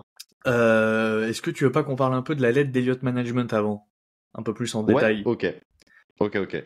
Eh ben écoutez, la lettre d'Elliott On vous Management, mettra des donc screenshots aussi pour ceux qui sont sur YouTube. ouais, déjà si ça vous intéresse, j'en ai fait une vidéo entière dessus. En plus, toi, dans ta vidéo, t'en as reparlé également. Donc, de toute façon, nos 2 vidéos, ça t'était flop dessus. Mais sinon, Elliott Management, donc fonds activiste. Le fonds activiste, en gros, tu au capital, c'est pour faire bouger les choses. Mais on en a reparlé dans le dernier podcast, donc je vous invite Sur vraiment Bill Ackman, ouais. à aller écouter parce qu'on a tout expliqué dans le dernier podcast de Bill Ackman pour les fonds activistes. Donc, Elliott Management est rentré au capital, 300 millions de dollars, je crois, dedans, dans le but de faire bouger les choses. Pourquoi? Parce que pour eux, Texas Instruments, c'est échappé, c'est vraiment a fui leur comment dire, leur méthodologie, leur historique, comme quoi les earnings per shares, enfin les free cash flow plutôt, euh, c'était vraiment l'essence même du groupe. Plus ils étaient en croissance, plus c'était de la création de richesse pour les actionnaires. Et là, en ce moment, ce n'est pas le cas du tout. Donc, Elliott Management a envoyé une lettre pour faire bouger les choses. C'est une lettre d'une quinzaine de pages qui explique l'histoire de Texas Instruments, donc son passif, comme quoi elle a rendu riche certains de leurs actionnaires. Et en ce moment, ce n'est plus le cas. Et comment faire bouger les choses. Comment, en tout cas, comment secouer le board pour qu'ils reprennent en main l'entreprise. Et il parle bien comme quoi les CAPEX sont un problème parce que apparemment Texas Instruments, en tout cas selon Elliott Management, a dépensé et va dépenser énormément en CAPEX alors qu'il ne faudrait pas forcément parce que on peut s'entendre. Enfin, en fait, il va y avoir de la surproduction. Tout simplement, Texas Instruments va surproduire par rapport à la demande qui est en ce moment assez faible. Donc voilà, il y a un gros problème là-dessus. Tu veux compléter je fais ça de tête, tu veux dire un peu? Ouais, non, effectivement, pour conclure sur ce que tu as dit, il y a beaucoup de graphiques intéressants dans la lettre. Donc je vous recommande d'aller la voir. Vous tapez Elliott Management Letter Texas Instruments sur Internet, vous allez tomber dessus. Vous n'avez pas besoin de la lire en entier, mais ce qu'il faut regarder, c'est les graphiques qui sont vachement bien et très intéressants. Et effectivement, ce que Elliott Management reproche à Texas Instruments, c'est d'avoir investi trop agressivement dans ces nouveaux moyens de production et d'avoir surestimé la demande, puisque en fait Texas Instruments serait en train de surproduire par rapport à la demande qui est attendue sur le marché en 2024, 2025, 2026. Et donc si c'était le cas, et qu'elle diminuait ses free cash flow pour investir dans des nouvelles usines qui entre guillemets ne serviraient à rien, puisqu'elle ne pourrait pas, parce qu'il n'y a pas assez de demande pour justifier de tels investissements, eh bien ça serait catastrophique pour l'entreprise, puisqu'elle aurait des usines qui servent à rien, elle aurait dilapidé l'argent des actionnaires dans des moyens de production qui du coup ne servent à rien puisqu'il n'y a pas de demande à couvrir avec cette production, et donc ça serait catastrophique pour Texas Instruments à long terme. Il y a un peu deux visions qui s'affrontent là-dessus. Moi j'ai vu des avis contraires de certains investisseurs qui disaient que, grosso modo, ils estimaient que la lettre d'Elliott Management n'était pas justifiée parce que les investissements en capex de Texas Instruments intervenaient au bon moment, au creux de la vague, et que c'était la bonne occasion et que, grosso modo, ils avaient raison d'investir aujourd'hui. Moi, je pense qu'ils ont raison d'investir, mais est-ce qu'ils ont raison d'investir autant? Ça, je pense que c'est ce qui est discutable, et qu'il faut Ouais, ça, investir c'est dans des sûr. nouveaux moyens de production, mais que je pense qu'ils ont eu les yeux plus gros que le ventre et qu'ils ont fait beaucoup trop d'investissements. Et ça peut s'expliquer par plusieurs points, mais notamment aussi par le CHIPS Act aux États-Unis, qui encourage les entreprises américaines, notamment des semi-conducteurs, à rapatrier leurs moyens de production et à construire des usines sur le sol américain. Je crois qu'ils ont des aides, ils ont pas mal d'avantages Ouais, c'est ça, ils ont des aides s'ils font ça. de milliards de dollars hein, pour être moins impactés justement à la Chine et à Surtout avec TSMC, Taïwan, ouais. etc. Et à Taïwan, ouais. Donc, Et c'est ouais. pour ça que Texas Instruments a quand même. Et je pense vraiment que le CHIPS Act peut être quelque chose de ultra bénéfique pour Texas Instruments. Tu vois, Mm. même si c'est un peu une subvention entre guillemets, c'est ça qui me saoule un peu. Euh, mais tu vois que les États-Unis veulent vraiment reprendre en main un peu le contrôle de leurs propres semi-conducteurs. Bah, je pense que vraiment ça peut être une force pour Texas Instruments qui va, parce qu'on le sait, la Chine, c'est quand même, enfin Taïwan, etc., c'est quand même assez compliqué pour les entreprises américaines qui sont vachement régulées, etc. Donc ça peut être quand même une force. Je te laisse finir dessus si tu veux, je t'en prie. Non, effectivement, c'était tout, et grosso modo, et je crois que tu m'avais dit que dans leur dernière annonce de résultats, ils sont revenus justement sur leurs dépenses en capex. Donc peut-être que tu vas pouvoir nous en parler juste après. Mais juste pour conclure sur mon point, donc la question aussi c'est qui a pris cette décision? Parce que on a vu, il y a eu un changement de management en 2023, mais le plan d'investissement a été fait avant 2023. Donc euh, est-ce que c'est sous Richard Templeton que la décision a été prise? Est-ce que c'est Richard Templeton qui a pris la décision? Auquel cas, ça serait extrêmement étrange par rapport à sa philosophie, notamment au niveau des free cash flow. Est-ce que c'est le COO, donc l'ancien CEO, le nouveau CEO, Aviv Ilan, qui a pris la décision? Donc voilà, la question c'est qui a pris la décision de faire ces investissements en capex aussi élevés? Pourquoi? Et ce qui est assez inquiétant, c'est que du coup, ils ont admis avoir fait une erreur parce qu'ils ont écouté le fonds Elliott Management et ils ont diminué leur plan pour 2025, je crois. Donc Ouais. si tu veux nous en parler un peu. Donc c'est vrai que je pense qu'ils ont eu, comme tu as dit, plus les yeux plus gros que le ventre. Après, forcément, ce qui me fait plaisir d'un côté, c'est qu'ils sont pas obtus et ils veulent pas forcément. Enfin, ils ont bien vu qu'ils ont fait une bêtise d'investir 5 milliards par an pendant, je crois, 2 ou 3 ans, et après investir encore des milliards et des milliards. Ils savent très bien que les free cash flow, c'est pas non plus ad vitam aeternam.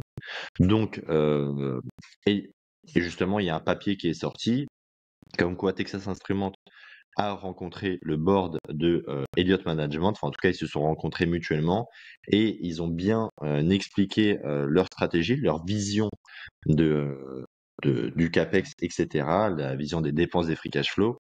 Et Texas Instruments prévoit d'effectuer un minimum de 2 milliards de dollars de dépenses en 2026 contre 5 milliards à la base. Hein, donc, on divise par 2,5 en fonction du chiffre d'affaires, forcément. Hein. Et c'est ça qui me fait plaisir, c'est que Texas Instruments sait qu'ils ont fait, à mon avis, une bourde, et donc ils prennent quand même, tu vois, ils restent pas dans cette tendance en mode non, on continue le capex pour rien en fait, enfin on continue ces investissements colossaux pour rien. Ils ont repris un peu la main dans les free cash flow, et c'est pour ça, je pense vraiment que, alors 2024 ça va être encore compliqué, mais je pense que 2025-2026, avec la cyclicité, enfin le retournement de cycle qui va arriver, plus les free cash flow qui vont réaugmenter parce que les capex vont diminuer, je pense que ça peut être une action intéressante, et c'est pour ça que je vais continuer d'être investir dedans et de la suivre. Mais en tout cas, le board a fait une bêtise, le sait, Ils ont rencontré le fonds activiste et ils en ont pris note et ils vont donc réallouer l'argent autrement. Et c'est ça qui me fait plutôt plaisir là-dedans. C'est que le board a fait n'importe quoi, mais il écoute aussi ses actionnaires et il agit. Et il agit. Voilà, chose que Intel fait pas par exemple. Très bien, très bien. Bah écoute, on peut passer à l'analyse fondamentale du coup. Ouais, pas de souci. Allez, ben écoute, donc l'analyse Quelles sont les fondamentale. forces que tu as trouvées? Eh ben écoute, je vais te dire tout de suite les forces.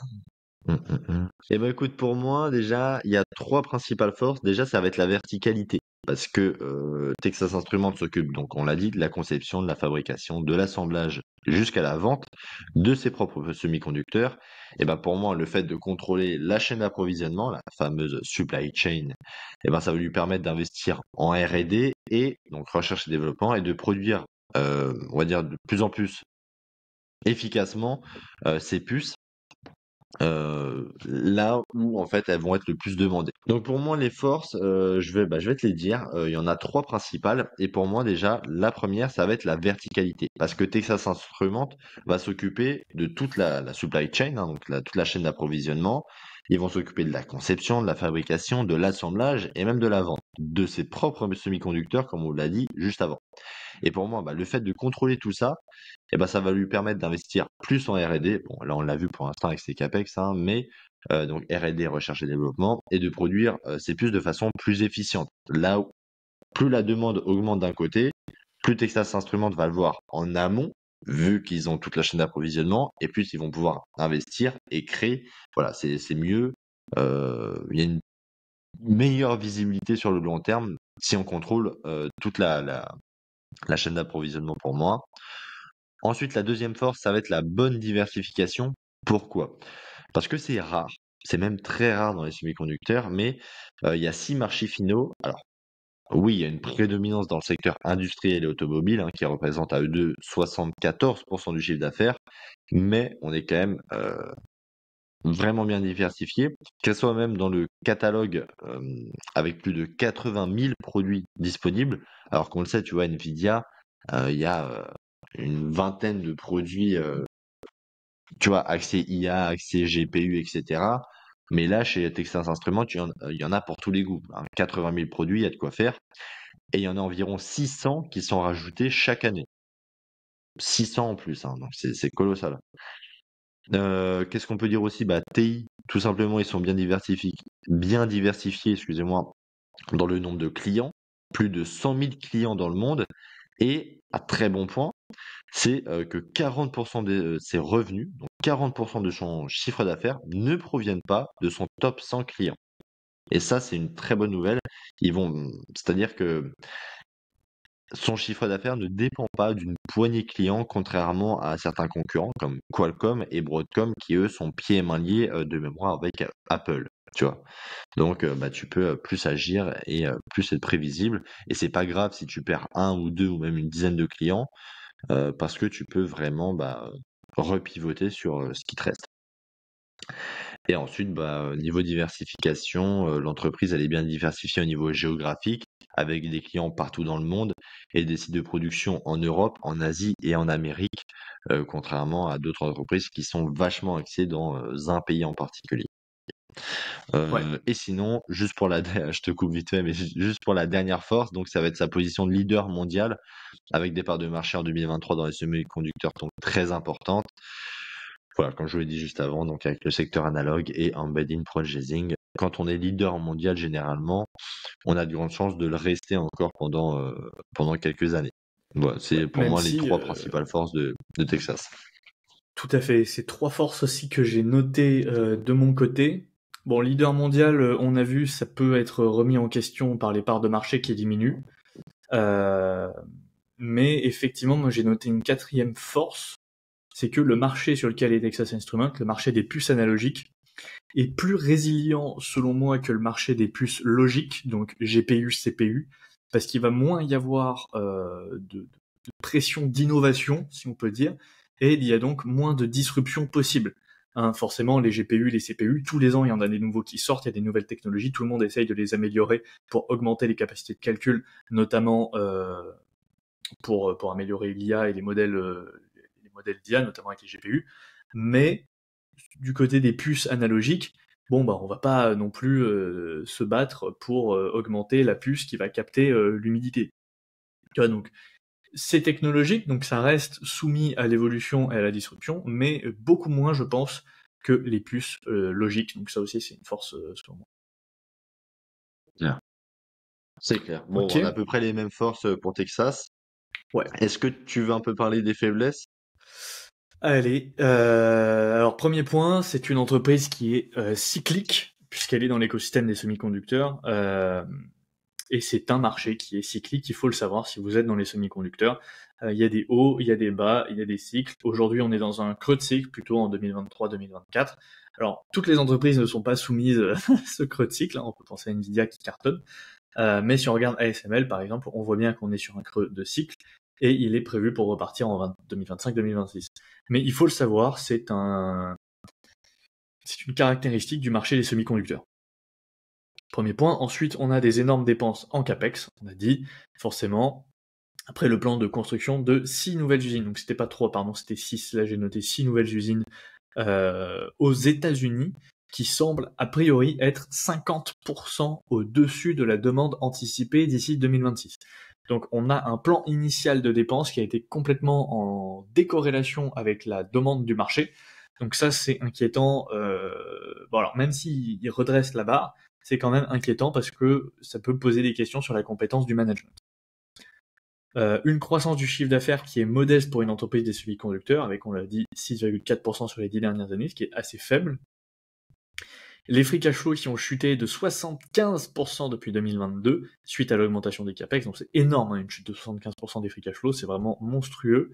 Et la philosophie long terme, free cash flow centré, qu'a instauré Richard Templeton dans l'entreprise n'est plus respectée aujourd'hui à cause de ça. Voilà pour mes faiblesses. Est-ce que tu en as trouvé d'autres et est-ce que tu es d'accord?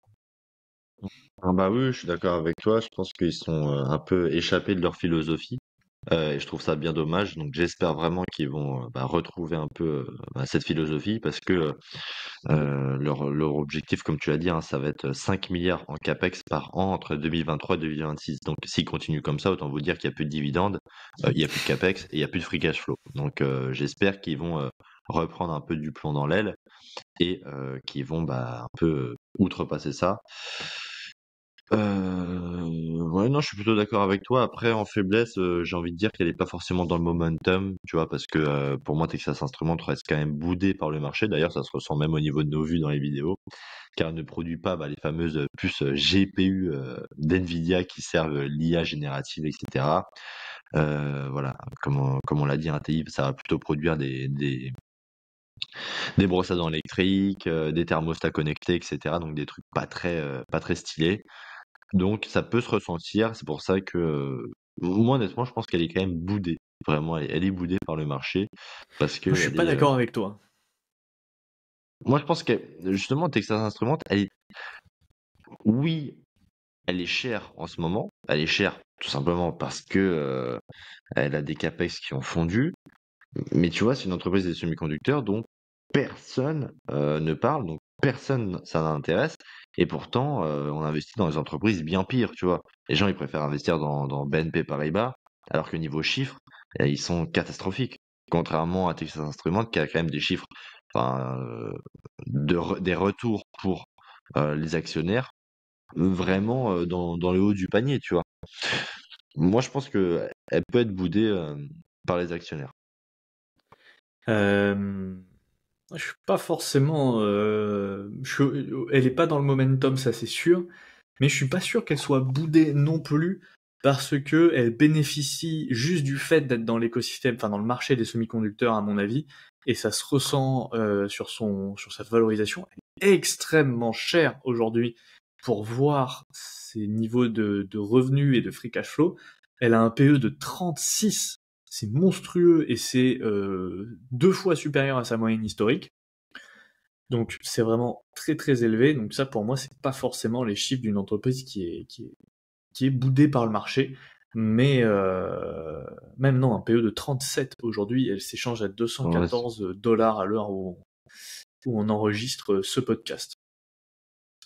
Mais oui, effectivement, elle n'est pas dans le momentum, mais ça peut être une faiblesse, mais ça peut être aussi une force, tu vois, parce que si elle n'est pas dans le marché ultra concurrentiel, enfin encore ultra concurrentiel, non, il y a que Nvidia sur ce marché, mais pour l'instant, mais si elle n'est pas dans le marché des puces logiques, c'est aussi un avantage parce que son marché est moins, est moins disruptif et moins sur le devant de la ouais. scène. Après, c'est un C'est plus une marché entreprise ultra cachée, tu mature. vois. Ouais, c'est un marché mature, c'est une entreprise cachée qui fabrique des produits dont personne n'entend parler et ça permet d'être pépère, d'avoir des bonnes marges et d'avoir une croissance relativement correcte. Mm. C'est vrai. Voilà. Qu'est-ce que tu as Ouais. trouvé au niveau des opportunités? Au niveau des opportunités, donc j'ai trouvé trois opportunités quand même assez intéressantes. C'est qu'elle peut augmenter ses parts de marché. Pourquoi et comment? Dans des secteurs de l'analogique et du traitement embarqué, ça représente donc 90% de son chiffre d'affaires. Mais l'analogique, il est présent dans tous les appareils électroniques et on le sait, on est de plus en plus connectés, on raffole de toujours plus des produits électroniques. Donc, il y a de grandes chances, enfin, en tout cas, elle peut encore augmenter sa gamme de produits, elle peut augmenter encore tout simplement ses parts de marché par l'augmentation de ses produits. Ensuite, avec la technologie verte et durable, TI, donc elle peut continuer de développer des solutions qui servent à réduire l'impact énergétique des véhicules. On le sait, elle est vachement dans l'automobile. Et en gros, il y a certaines puces de Texas Instruments qui vont être destinées à rendre les moteurs intelligents, tu vois, dans le but de consommer moins d'énergie. Donc là aussi, je pense que ça peut être, on est de plus en plus, voilà, faut pas consommer d'énergie, etc. Du vert, du durable, en veux-tu, en voilà. Donc, je pense qu'elle a quand même son épingle à tirer là-dedans. Je pense que si elle retrouve des free cash flow assez conséquents comme elle a eu avant, elle peut encore profiter de la croissance externe. Tu vois, euh, elle peut encore racheter des concurrents.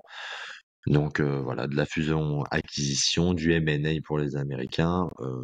Elle a 3 milliards de cash encore en en cash équivalent cash, j'avais regardé sur le bilan. Donc elle peut encore faire des choses. Surtout si elle commence à réduire ses capex, elle peut encore croître de cette façon. Juste après, elle peut profiter du Chip Act, comme on en a parlé juste Hmm. avant, hein. Je pense que ça peut vraiment être une très belle opportunité pour lui, enfin pour cette entreprise, mais je pense que tu vas en reparler dans les opportunités. Ouais, effectivement, moi j'ai noté à peu près les mêmes choses. Donc le CHIPS Act, qui est un encouragement du gouvernement américain à relocaliser les usines des semi-conducteurs aux États-Unis, l'acquisition de concurrents ou d'autres entreprises du secteur, comme tu l'as dit, l'amélioration des technologies existantes pour augmenter ses marges et continuer à développer son avantage compétitif et gagner des parts de marché.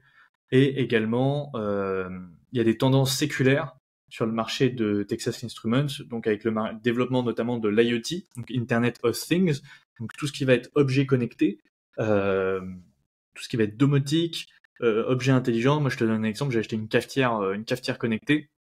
Ça me permet de la Non. programmer. Je la programme le soir, le matin quand je me lève à 6 heures, tu vois, j'ai mon café qui est prêt, qui est chaud, qui est prêt. Ça, c'est génial. C'est génial, j'adore. Typiquement, tu vois, il y a peut-être une puce de Texas Instruments dans un circuit intégré de Texas Instruments dans ma cafetière, tu vois.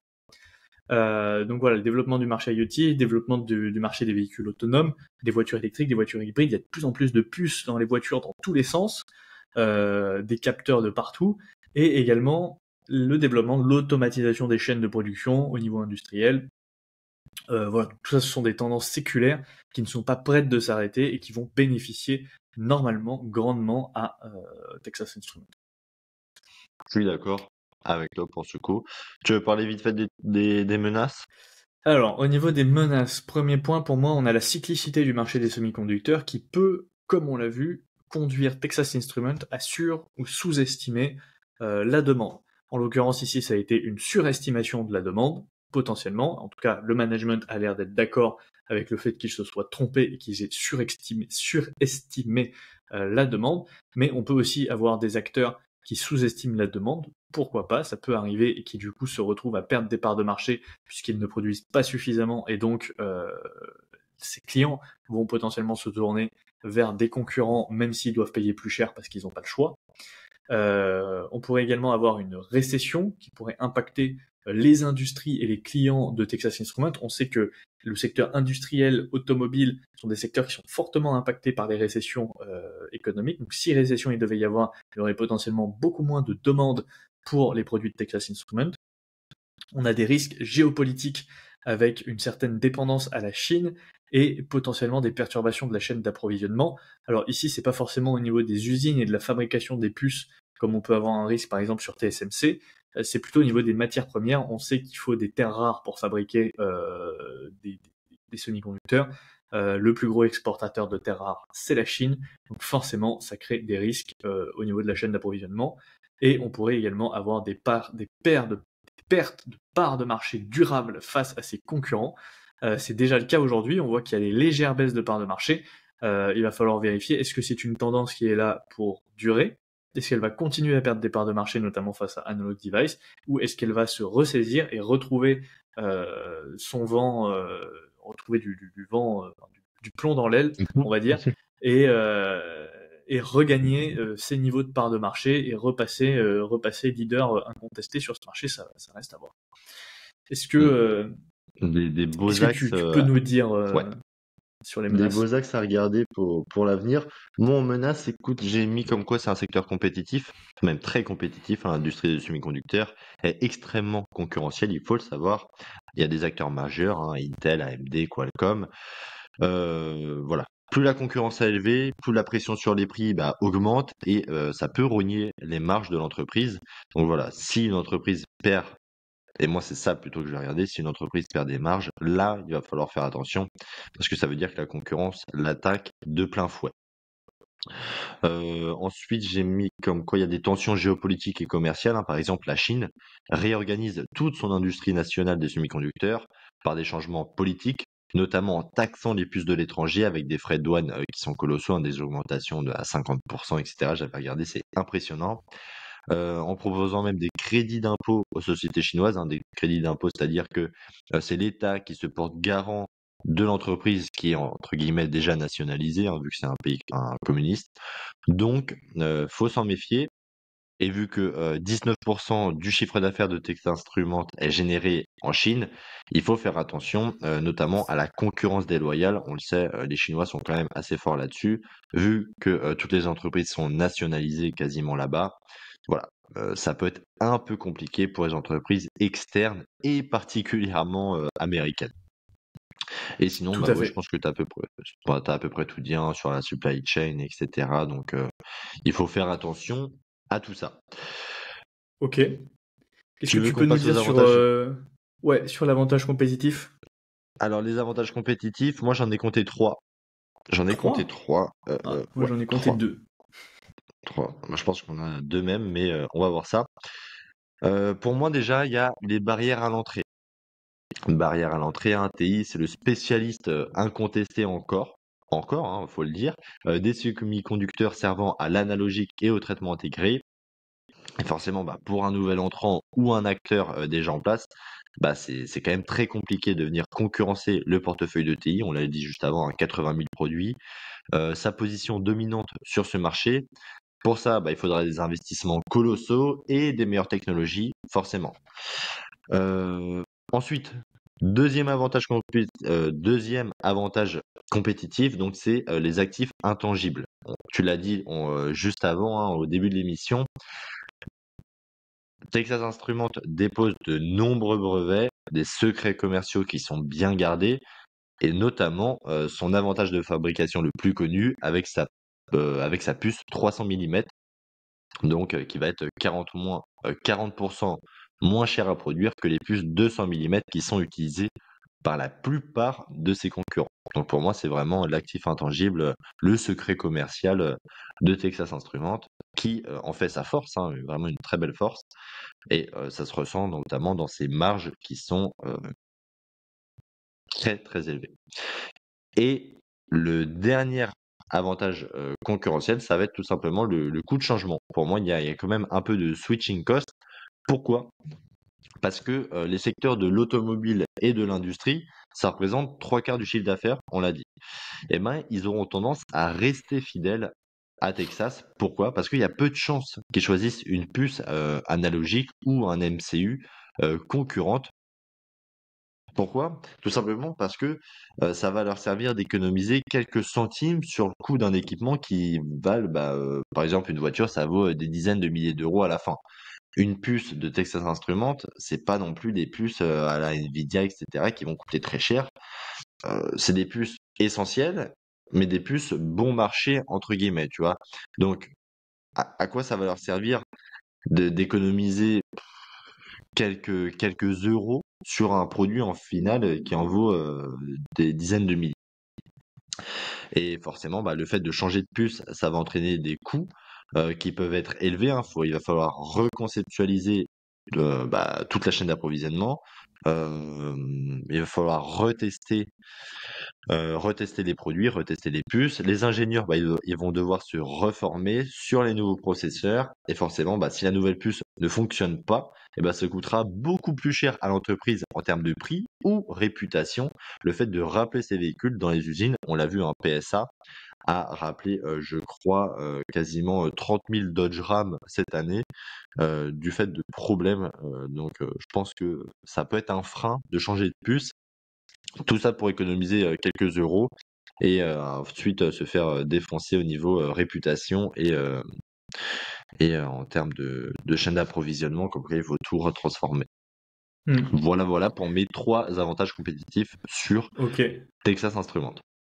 C'est vrai que moi j'en ai trouvé 2. J'ai pas mis les switching costs, mais j'ai mis donc l'avantage de coût, puisque forcément, pour moi c'est le truc principal, c'est qu'une puce, enfin des puces fabriquées sur des wafers de 300 mm coûtent 40% moins cher que les puces concurrentes. Donc ça forcément, quand on est une entreprise qui achète sur des énormes volumes, ça peut faire toute la différence.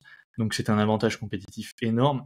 Et ensuite, comme tu l'as dit, on a des actifs intangibles, notamment provenant des brevets et savoir-faire, parce qu'on n'a pas vraiment de marque forte pour TI. Je pense que la plupart de ses clients s'en foutent de savoir s'ils ont des puces TI ou analog device. Tout ce qu'ils veulent, c'est avoir le moins cher possible et avoir des puces fiables qui marchent. Je te rejoins sur le switching cost. Je pense que ça peut jouer le fait de devoir réingénierer tous ces composants pour s'adapter à des nouvelles puces, même si je pense qu'il n'est pas si élevé que ça, dans le sens où, en théorie, ce sont des puces relativement simples à intégrer, tu vois, qui sont toutes à peu près pareilles en fonction des concurrents. Ça doit t'envoyer un signal électrique relativement simple à gérer. Donc, je suis pas sûr que ce soit si compliqué que ça de mettre une puce d'un concurrent vs un autre, par exemple dans une voiture, mais je serais pas assez calé en électronique pour te dire si c'est compliqué ou Ouais. pas de changer de puce analogique dans un système. Ouais, moi non plus, je pourrais pas te dire non plus, je suis pas un ingénieur système automobile, mais tu vois, je vois l'automobile et l'industrie, c'est des secteurs où ils ont pas le droit à l'erreur. Parce que déjà, ils ont pas de marge, tu vois, c'est 2 secteurs où ils ont des marges vraiment faibles. Donc ils ont vraiment, vraiment pas le droit comment dire, de se tromper, tout simplement, parce que je t'ai dit, niveau réputation et termes de prix, ils ont pas le droit à l'erreur. Et le fait de de reconceptualiser, je sais pas, comment va être installée la puce, le retest et reformer les ingénieurs, ça coûte cher pour des Ouais. entreprises qui ont historiquement des marges assez faibles, tu vois? C'est là où justement où ça peut avoir son intérêt.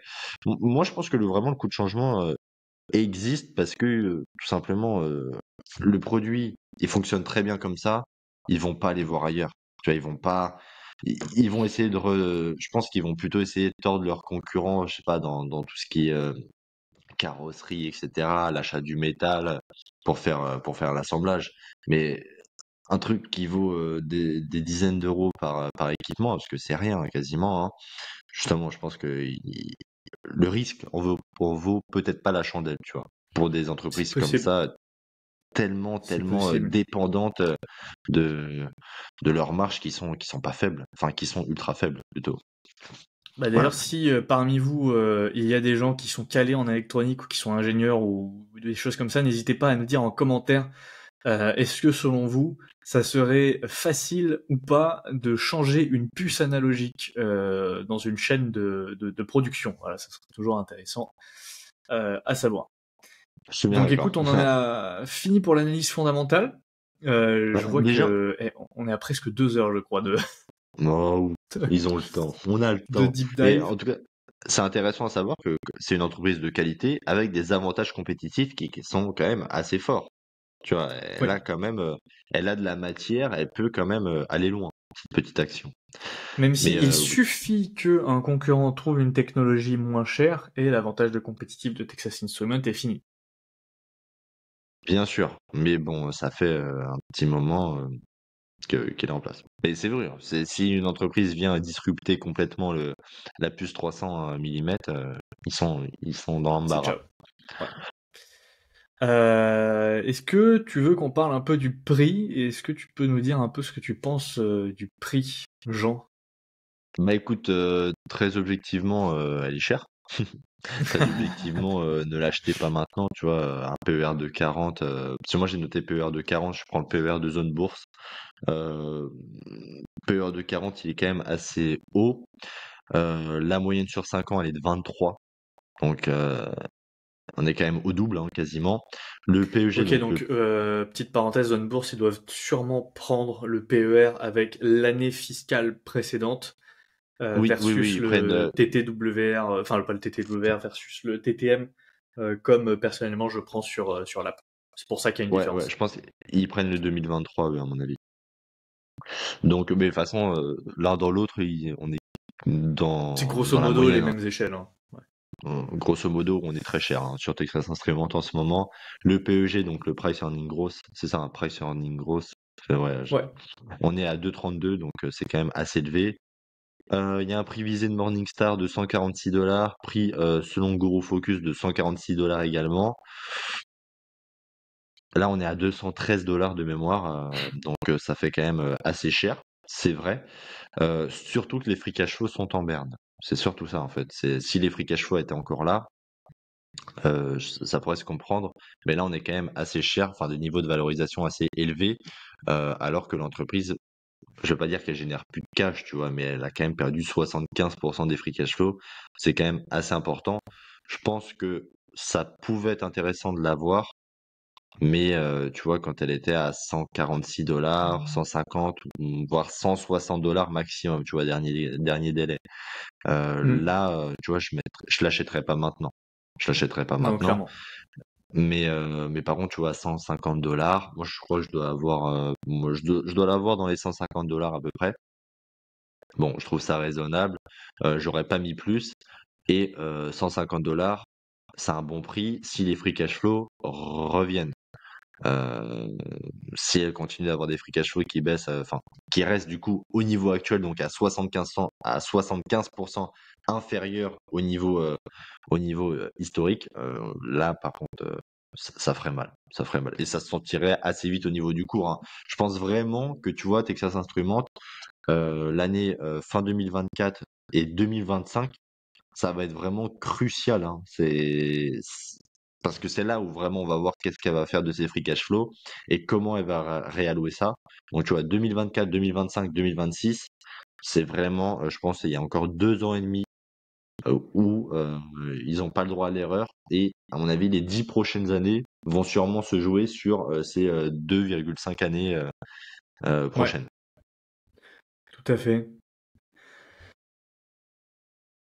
Tu veux que Je te j'enchaîne? laisse Ouais. si tu veux un peu dire. Effectivement, donc pour la valorisation, déjà, important de noter, on peut pas se fier au free cash flow, hein, vu que les free cash flow ont pris moins de 75% forcément. Si on regarde les ratios qui sont liés au free cash flow, ou si on fait un DCF basé sur les free cash flow, ça va être une catastrophe. Euh, Comme tu l'as dit, on a un PE très élevé. Moi, j'ai noté un PE de 36, donc un PE TTM, donc en prenant les 12 mois glissants, face à un PE historique de 22 sur les 10 dernières années, donc quasiment le double, quasiment le double, un PEG de 2,35, des earnings yield de 2,74, donc c'est très faible versus une moyenne historique à 6%. Donc on a une entreprise qui est très chère. J'ai fait également un petit DCF rapide basé sur les earnings per shares. Ça nous donne 12%, enfin en prenant une hypothèse de 12% de croissance des earnings sur les 10 prochaines années, puis 8% pendant les 10 d'après. Donc une hypothèse de croissance relativement en accord avec ce que Texas Instruments pourrait délivrer, je pense, avec une décote de 10%, donc ça nous donne un prix juste autour des $123, soit une marge de sécurité actuelle de moins 71%, forcément, elle est extrêmement chère par rapport à sa valeur intrinsèque. Moi, je pense que un prix correct pour Texas Instruments, ça serait voilà entre 120, $140 max. Tu vois, moi, si elle venait à Avec toucher des les free prix cash, avec des free cash flow avec des actuels? free cash flow qui reviennent, avec des free cash flow qui reviennent, si elle était autour des 140, 130, $120, je pense que j'achèterais, honnêtement. Mais le problème que j'ai moi avec Texas Instruments, et justement ça va être un peu ma conclusion personnellement sur cette action, c'est que c'est une action un peu comme Nike, tu vois, un peu le même, la même configuration, une action qui a un investisseur activiste qui arrive au board, qui a des difficultés, qui doit redresser, qui doit remonter la pente et redresser son cap, mais qui, contrairement à Nike, n'est pas décotée. C'est le problème de Texas Instruments, c'est qu'elle a des problèmes, mais elle est ultra chère. Le Donc marché s'en tape. voilà, le prix est totalement en désaccord par rapport aux problèmes que rencontre l'entreprise aujourd'hui. Alors, est-ce qu'elle va se prendre une décote dans les prochains mois, les prochaines années, et va arriver sur des niveaux de prix attractifs? Pourquoi pas? Parce que Texas Instruments pourrait être un bon value play dans le sens où c'est une entreprise qui a du potentiel de retrouver de la croissance et de renouer avec les free cash flow. Mais pour ça, il faudrait pouvoir la toucher à des niveaux de prix décotés pour pouvoir jouer ce pari justement et jouer ce rebond de l'action sur des free cash flow qui réaugmentent dans le futur. Mais aujourd'hui, vu qu'elle est beaucoup trop chère, qu'elle a des difficultés, pour moi, c'est juste Hum. non, parce que c'est pas possible Ouais, à ce prix-là en tout cas. je suis d'accord avec toi. Après, est-ce que forcément voir Texas Instruments en value place, tu vois, il y a peut-être une étape intermédiaire dans le sens où je pense que si tu veux être, comment dire, si tu veux être investi dans le marché des semi-conducteurs, si tu veux être investi dans le marché des semi-conducteurs en ayant aussi un peu, enfin, en ayant aussi une, comment dire, impacté par l'industrie et par l'automobile, parce que tu vois, je préfère être investi dans Texas Instruments, qui lui-même, un de ses marchés finaux principal, ça va être, je sais pas, l'automobile. Je préfère être investi dans Texas Instruments que dans Peugeot ou je sais pas, Rolls-Royce, tu vois. Je pense vraiment. Après, là, ça va être un peu, enfin, c'est un peu dans la partie interprétation, prix visé, perspective de croissance. Euh, Moi, je suis actionnaire. C'est pas une grosse partie de mon portefeuille, hein, ça va pas me faire mal si elle perd 70% de sa valeur. Mais je pars du principe où déjà, si je ne crois pas en l'action, alors pourquoi l'avoir en portefeuille, tu vois? Je pense que je l'ai eu à $150 et quelques. C'est pas un mauvais place. Après, forcément, faut qu'elle s'active, faut qu'elle secoue pour retrouver de sa superbe, comme elle avait à l'ancienne. Moi, ce que je crois vraiment en TI, c'est que c'est une entreprise qui est stable. La Hmm. linéarité est très bonne, le CAGR est très bon, les dividendes, ils sont constants depuis des années. Après, est-ce qu'ils vont le rester? C'est ça justement qu'il va falloir faire attention. Oui, il y a des gros problèmes de gestion des free cash flow. On l'a vu avec le CAPEX à court terme et à moyen terme. Donc c'est vraiment ça qu'il va falloir regarder, hein. Comment le dividende, ils vont le payer, comment les free cash flow vont pouvoir être rétablis et s'ils sont rétablis. L'entreprise aujourd'hui, elle est surévaluée, ça c'est sûr. Mais après, j'ai envie de dire, quelle autre entreprise de la tech et plus particulièrement des semi-conducteurs ne l'est pas, hein. Faut pas oublier que la croissance du S&P 500 depuis des mois, voire je pense même une belle année, n'est soutenue quasiment que grâce à Nvidia et à son IA, tu vois. Donc oui, elle est chère en ce moment, elle a un PER de 40, mais quand tu regardes les autres entreprises des semi-conducteurs, franchement, c'est ahurissant aussi. C'est ahurissant. Et ils ont des retours sur capitaux, enfin, ils ont des retours pour actionnaires qui sont quand même euh, assez faibles. Bah, par exemple, tu vois, Analog Device, franchement, les gens, elle a un PER quand même qui est assez élevé en ce moment. Je sais plus, mais quand j'avais regardé, elle est quand Moi, même je vais te assez dire chère. ça. Et Analog le retour pour Device. les actionnaires est Oh, quand elle même a un assez PER faible. de 70. Tu vois, Wow. tu vois, c'est Ah complètement ouais. délirant. C'est complètement délirant. Tu prends la valorisation d'ASML en ce moment, elle est délirante. Ouais, c'est n'importe quoi. C'est n'importe quoi. Nvidia, pareil, tu vois. Limite, t'as envie de dire, ouais, Texas Instruments, elle est chère parce qu'elle est dans l'industrie du semi-conducteur, mais par rapport à ce qui se fait à côté, elle crée quand même de la valeur à ses actionnaires, tu vois. Chose que Analog Device fait moins. Nvidia, c'est encore autre chose, mais voilà, je pense que ça peut être pas déconnant. Faut pas s'attendre à une croissance de fou, ça c'est sûr. Mais vraiment, tu vois, je pense que Texas Instruments, ça peut être une super entreprise si tu veux être investi dans les semi-conducteurs, si tu veux être investi dans les semi-conducteurs, mais aussi dans l'automobile et dans l'industrie, au lieu d'être de plein fouet dedans via, je sais pas, Air Liquide par exemple, et en même temps avoir des dividendes, parce que c'est une entreprise quand même dans les semi-conducteurs qui verse de gros dividendes et qui redistribue beaucoup à ses actionnaires par donc des dividendes, mais aussi du rachat d'actions. Donc il y a quand Ouais. même à son cours qui a toujours grimpé d'année en année parce que c'est une entreprise qui est historiquement très très bien gérée. Bon, elle a fait n'importe quoi cette année. L'année prochaine, ça va être pareil, le temps qu'elle retrouve, qu'elle se réorganise. Mais je pense que vraiment, ça peut être pas déconnant. Après, forcément, l'acheter à 214 $ aujourd'hui, euh, c'est couillu, comme on dit. Voilà. Est-ce que Effectivement, tu veux c'est couillu. rajouter un petit truc là-dessus? Non, je pense que c'est ça. Moi, demain, c'est une entreprise qui pourrait m'intéresser si elle prend une décote, parce que c'est une entreprise intéressante et je pense qu'elle peut redresser la barre. Mais voilà, pour aujourd'hui, elle est trop chère à mon goût. Et si on devait dire quelques indicateurs clés à suivre, peut-être pour conclure la vidéo, donc si Texas Instruments est une entreprise qui vous intéresse, qu'est-ce qu'il faudrait regarder, en tout cas selon moi, et qu'est-ce qu'il faudrait suivre dans les prochaines années? Les capex, évidemment, forcément. Il faut suivre les capex. Il faut suivre l'évolution des free cash flow par action, voir que la croissance des free cash flow revient. Mais il faut également suivre l'évolution des parts de marché. Est-ce que les parts de marché vont continuer à diminuer, à stagner, ou est-ce que Texas Instruments va recommencer à gagner des parts de marché? L'évolution des marges, parce qu'on l'a vu en 2023, les marges ont diminué, mais si elles continuent à diminuer, ça peut aussi vouloir dire que l'avantage compétitif de Texas Instruments s'érode et qu'elle perd son avantage compétitif. Et également, attention à la coupure du dividende, si les free cash flow deviennent trop bas et que Texas Instruments n'a plus assez de cash pour payer son dividende, une coupure pourrait être catastrophique pour la société et pour le cours de l'action, tout simplement. Du coup, j'ai exactement les mêmes indicateurs clés à suivre pour son évolution. J'ai juste rajouté le Chips Hmm. Act pour voir à peu près combien elle va avoir en fait en subvention entre guillemets par l'État américain. Parce que plus elle va en avoir, plus justement ça va pouvoir permettre de compenser ses capex. Et c'est surtout que plus le gouvernement américain donne à Texas Instruments, plus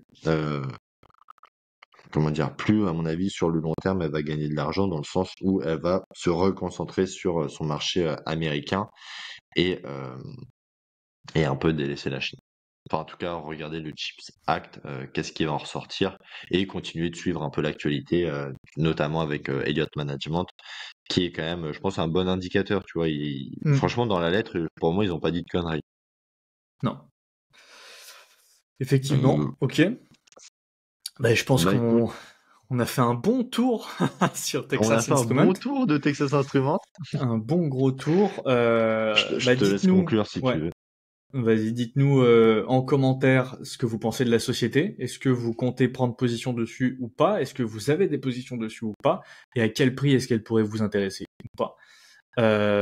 Dites-nous également vos idées pour des prochains deep dives. essayez de nous donner des entreprises intéressantes pour des deep dives. On va éviter Apple, on va éviter potentiellement LVMH, des entreprises voilà que tout le monde connaît. Je pense que c'est moins intéressant, on aura moins de choses à. Enfin, en fait, les choses qu'on va raconter dans ces deep dives, vous les connaissez déjà probablement, donc ça a moins d'intérêt, je pense. Donc, essayez de nous dire quand même des entreprises intéressantes.